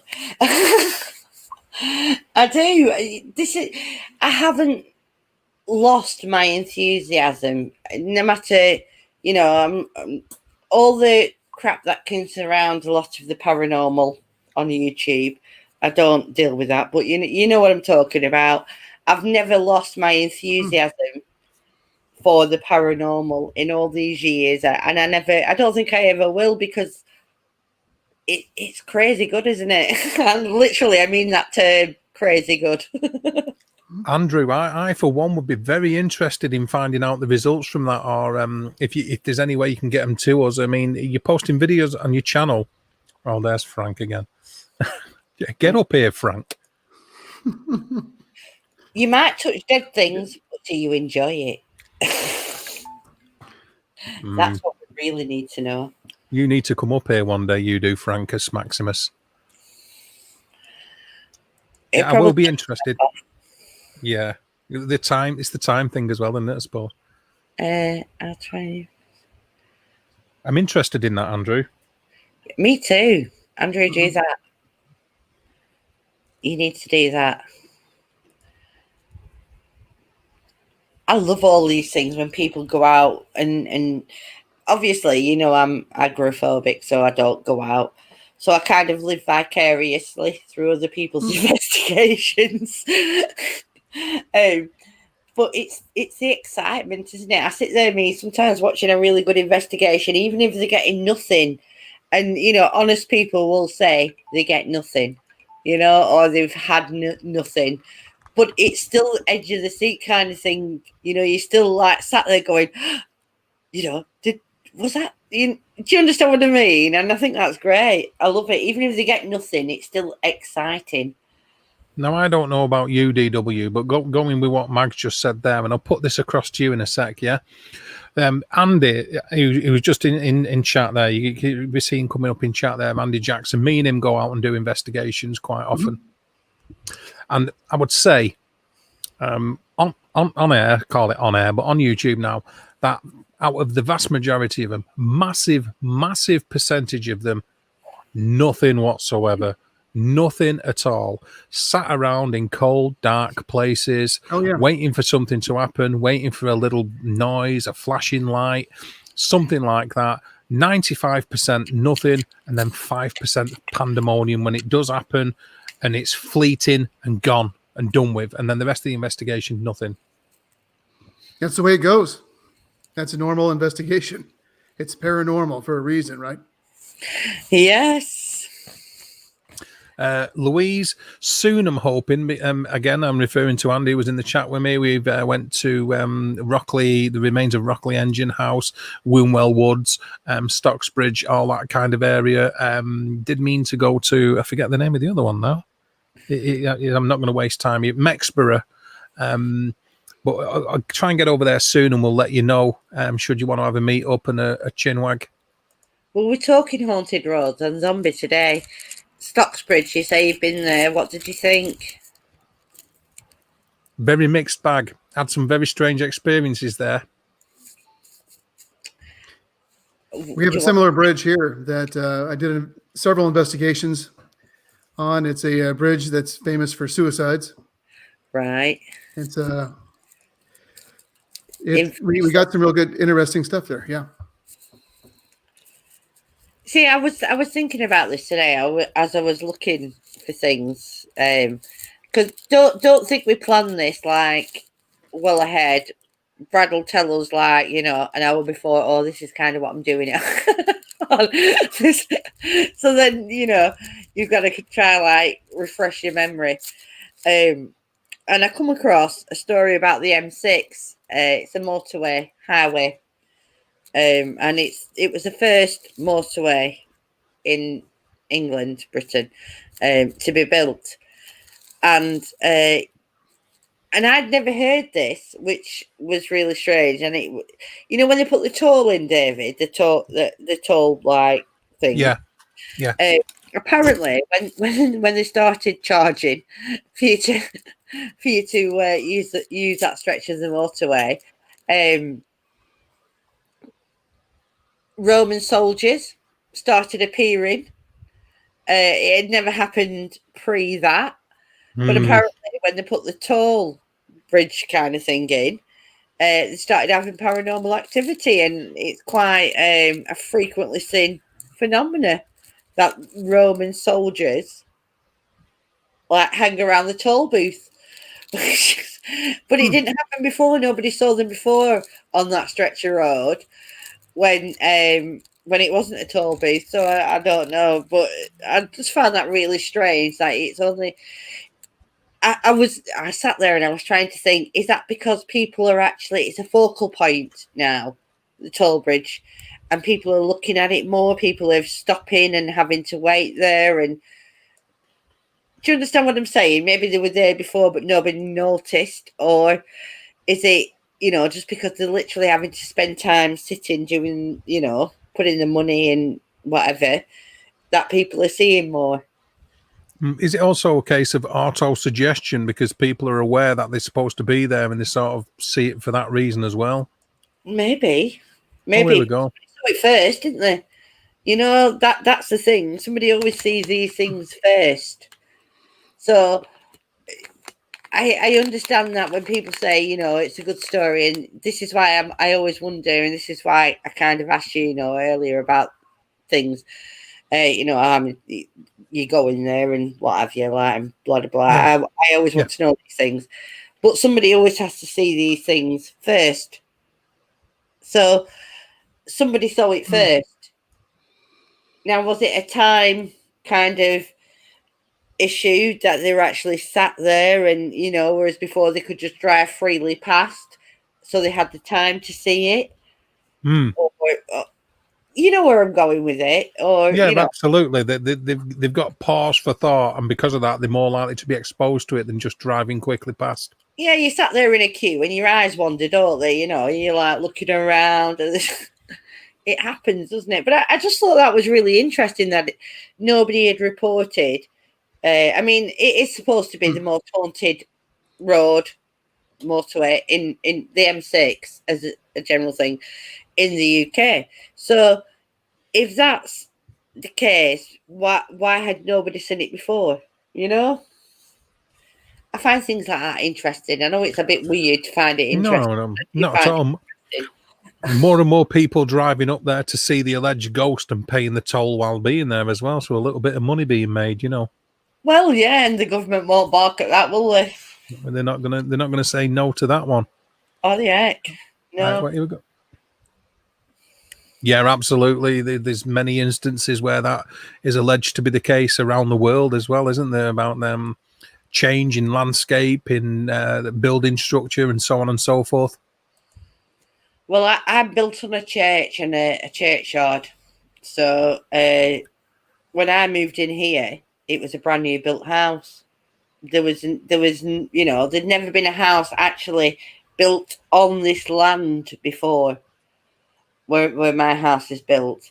It was obviously just land which the Battle of Preston, you know, took place on, and then it had been a church in the years after. So when they knocked the church and the churchyard down, and that went, then they built these houses.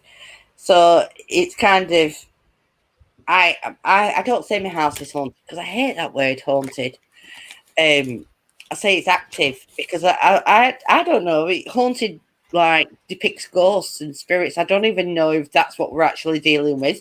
We assume, but we don't know. So I actually say active. My house is active. I've seen full-bodied apparition of a woman in a wedding dress.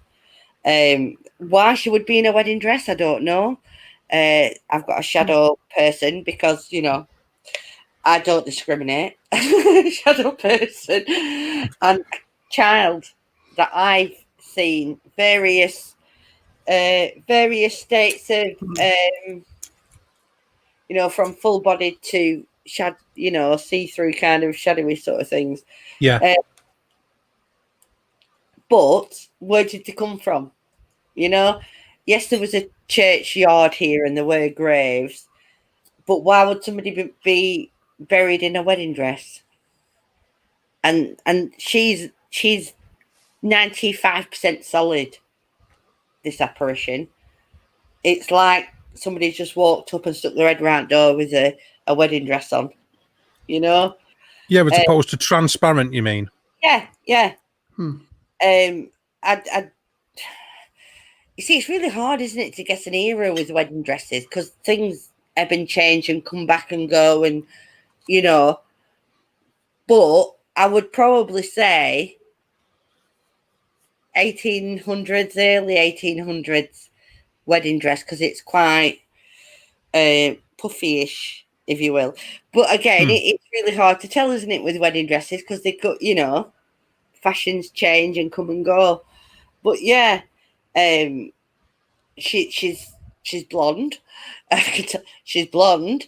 She's got blue eyes. I can literally see everything. It's just it's going to sound really weird. Patches that don't seem solid. Yeah. That I know, and it's not a whole thing. It's patches on her that don't seem solid. It's a crazy thing to see when you see it, you know. She likes to pop in quite a lot though, so I see her quite a bit. Have you filmed her yet? Sorry. No, and I don't, and I won't. Gosh, there's a fight going on outside my house. I won't investigate my own home because I live here. And at the end of the day, I'm one of those people. I've had this conversation with whoever's here. You know, sat and meditated, if you will. We share a space. In my opinion, we share a space, and I don't want to force them to do anything they don't want to do. They know when I do a spirit box session, in my mind, I tell them they don't have to step forward if they don't want to, because I'd rather live in some form of harmony with what's here than treat them like, I know this is going to sound really bad, but they're not performing. They don't have to perform for me. We live together, literally, and I don't want to ask them to do stuff they don't want to do. Okay, what about that there, Mags, in the question by Andy? Does the lady in the wedding dress appear in the same place? No, she's been upstairs. See, don't forget, I've got 3 flights, 2 flights of stairs. I've 3, it's like a townhouse kind of thing, yeah. So, and there wasn't a house built here before; it was a church, so it didn't have stairs, and all as we would perceive them. But she's been seen on the upper floors, downstairs, this floor that I'm in the middle, if you will, at the minute. She walks into the room, she'll walk out of it. She's she goes everywhere. Everywhere. Like me and our Chloe have seen her everywhere in the house. So, and she does interact, because one night up and down the stairs, and I seen her walking past, and I'm like, enough. It's like 5 o'clock in the morning. I went, please, for God's sake, I want to go to sleep. I went, enough. And then she walked down the stairs, slammed the door, because apparently she did not want to walk up and down the stairs. The door slammed downstairs, which isn't easy to do in my house because I have fire doors, solid wood fire doors with the hinges. So slamming a door is easy in my house, but the sound. Now, that's the other thing, isn't it? I don't automatically think what we hear is actually a representation of what's actually happening. I think I don't know, superimpose, if you will, the sounds, the noise into what. I'm trying to think of a way to put this without sounding too crazy. Night, Steve. Thanks for dropping by. Are you referring to the sound is imposed upon the atmosphere now? We're not actually hearing it. We're sort of sensing it. Yeah, that kind of thing. I don't think it's actually happening. I think they can make us. I don't think they're actually slamming a door, if you know what I mean. I think they're making us hear the sound of a slamming door. Does that? I don't know. It makes me sound crazy, doesn't it? No, totally understand what you're trying to say. Steve will be back next Friday. Come in doing a stream with me and Nodge about. Oh, no one early said what it was about, but you'll have to wait and see. But thanks for stopping by, Steve. See you later. You sleep well, sir. Night, Steve. Take care. Yeah, I have. Do you know, it's really weird with my thought processes on the paranormal, because I'm so skeptical on a lot of stuff, and other things just seem black and white. Do you know what I mean? It's like some things it's just like, yeah, that's that, and then other things I'm like, no. So just out of interest, and as a vehicle for yourself here, DW, when's your next investigation? When are you next going out? Well, I'm supposed to do a ghost box session for somebody in chat. Oh, okay, so that might be today. We'll see how it goes. Okay, you're going to record that, I take it, obviously. Yeah, it takes time to listen to it, and I usually do some EVPs at the same time. People don't realize that, do they? With the spirit box, they think that I put a clip up the next day, but only because I heard it. If I went over a 5-minute session, it can take me 10 hours easy to go over a 5-minute session, because I'll listen to it on different devices, different apps on the computer. I literally rip it apart. I can listen to it on 5 different things, before I'll actually be satisfied I'm hearing the same thing on all of them. It takes, of course. You got to separate the what's really clear from pareidolia. Like you're full of it. Oh, yeah. Did it really say what I think it said? But was it close enough? Right? You got that line. Yeah, it's hard. You got to make the call. I got to play it slow. I've got to play it. I've got to play with the pitch. Just to hear if you can hear just that, precursor of a sound that would make it a word, as opposed to just coincidence. Yeah, I can literally take hours doing 5 minutes, hours and hours, 10 hours, days doing it, a few hours a day, playing it on different devices, different things. I don't just do a session and put it up the next day. It can be done, a week, 2 weeks before, because I'm playing. I want to be sure of what I'm hearing. And again, not sounding like, obviously I want people to enjoy my content, but primarily I want to know that I'm doing it right and not selling snake oil, if you will. So I have to be satisfied that I'm hearing it to put it out. Yeah, but ultimately you just got to put out what you think it is. Mm-hmm. And I've had people come back and say, that really sounded like this. And also, and sometimes it's, you're right. It does sound that way when it's on YouTube. Yeah. And don't forget, whenever you download something and then upload it and then download it to something else, and, you're doing it with all these things, it's crazy strange. I can listen to something on my phone or on my tablet or on a different app and what I think I've heard originally, it sounds nothing like it when I listen to it on my phone or on my tablet. Of course. Absolutely. By the way, about moving into a new house, I moved into a new house in 97, and I didn't see ghosts like you have, but we had the bathroom light. It kept flicking on and off. We'd be sitting in the bed, and all of a sudden the bathroom light, you'd hear the switch go flick, and it would turn on.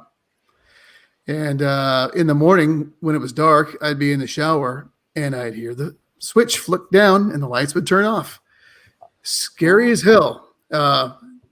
You feel really vulnerable, when you're in the shower, naked and alone in the dark. But that went on for a couple of months. That's good though, because Claire said on my stream, if you say Beth's name, you can watch me in the shower, right? And straight away, Beth, and it was clear as anything, Beth. It was like, well, we really want to watch Claire in the shower. DW, there's a question there for you. What program do you use to analyze audio, DW, from Andrew? Actually, I use VLC Media Player, Windows Media Player. And if I really have a tough case, I'll just download some freeware that it seems like every tool gives you a little bit slightly different sound because they have different presets. Yeah. Audacity is good, but you see, the thing is, I will use these tools for myself, but I won't put anything up that I can't hear off the original source. For my own benefit, I will use Audacity, or I will use, like the different presets on my Premiere Pro or whatever I'm using. But I won't put anything up that I can't hear from the original recording. Purely and utterly, because when you start trying to rip apart too much or start trying to alter the audio too much, it can either lead to some kind of, audio pareidolia, or, you can go off track trying to rip it apart too much. I will listen to some of the lower level things using Audacity or what have you, but I will not put them up as replies or responses because I want to be able to hear it from the original audio. You'll hear it. You'll see it on my videos when I do a slow down or enhance it. I always say enhanced or slow down to 50%. It helps people understand what you're listening to. That's fine. I will slow things down, but I don't mess with the audio. That's just something I do. It's not like I'm going to turn around and say, "Now, DW, you shouldn't really do that." Each to their own. You really can't. Yeah, don't look over my shoulder. You have a lot of people who get really passionate and they may not approve of what you're doing. But they can just say their piece, and I'm not going to lose any sleep over it. In response to your question, Andrew, personally myself, I'll use anything from Cool Edit Pro, Samplitude, Cubase, lots of different programs. I use Cool Edit Pro a lot for the ability to use spectral analysis to make sure that the audio artifacts that I'm getting fall within the human voice range, because that alone can help rule out a lot of the sounds that you think you're hearing. I think certain filtration's necessary because human hearing is different. Everybody has different types of human hearing. I will listen to them through speakers. I will listen to it through over headphone monitors. I will also listen to it with in-bud, the bud in-ear headphones. Try and listen to it in as many different ways as I possibly can, in stereo, in mono, in pseudo stereo, just to see if there is actually anything there. But we all do it differently. Right, guys, I'm going to jump out because my other half's gone to bed. I'll be in chat. Okay, no worries. We're going to close it pretty soon anyway. It's been a long one. So thanks for joining us, Mags. Massively appreciated as always. No worries. Take care. And I'll be in chat. Okay, bye-bye. Bye-bye. I would be pulling the covers over my eyes. It was terrifying. I don't think you'd be on your own with that.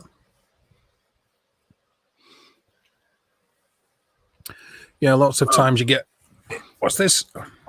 Here we go. I like this statement. This has just won the internet. I don't use anything, just up the volume so it's raw. Oh, absolutely fantastic. What more do you need than raw? Yes, as many different speakers. When I'm mixing tracks that I've done in any of the bands that I've been in over the years, and I learned through sound engineering and various studies in acoustical engineering, that you listen to it in as many different ways as you possibly can. You can have like near field and far field speakers, cones within speaker cabinets that can give you different representations of bass frequencies depending on how close they are to the wall and surrounding objects. Different size cones give different frequency responses. You get different background hiss. You get a different synod ratio to the noise, to the sound that you're listening to. So as many speakers as you possibly can, but I suppose in a way you can also burn your head out by doing it too much. You can definitely overanalyze, and if it's that bad, it's probably not worth highlighting. I agree with that.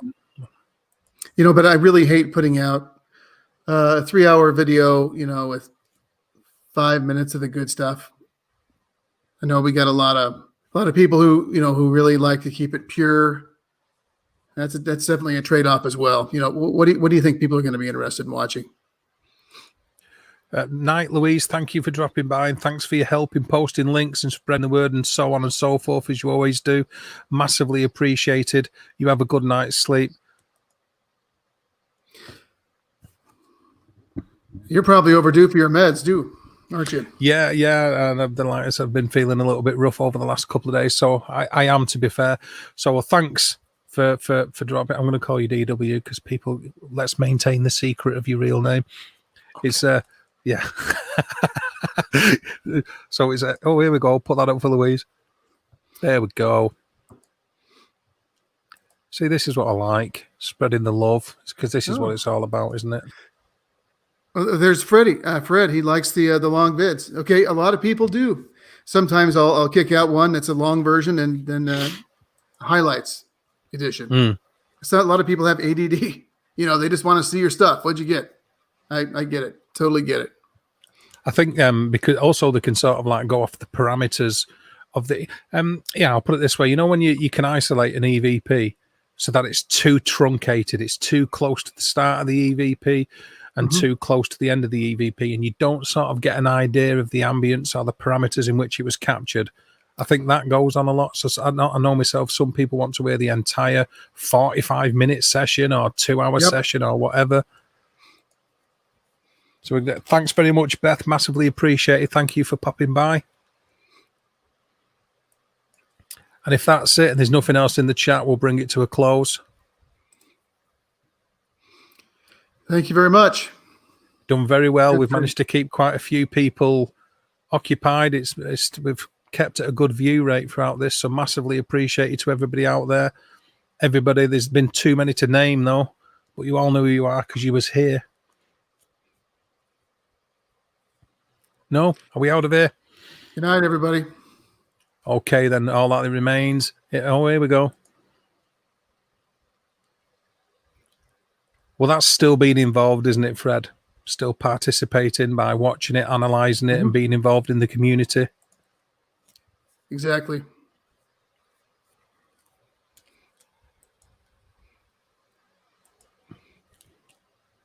Thanks very much. Massively appreciated. Thank you. Thanks, Debbie. You take care. Nice of you to drop in. Okay, and with that, we're going to get out of here. It's been a long one, but it's been an interesting one as always. I'm going to thank you, DW, for joining me. I'm going to smack the outro video and we'll get out of here. Well, thanks for jumping in. It's always like to see you. You know that. It's always good to listen to your point of view and your opinion on it.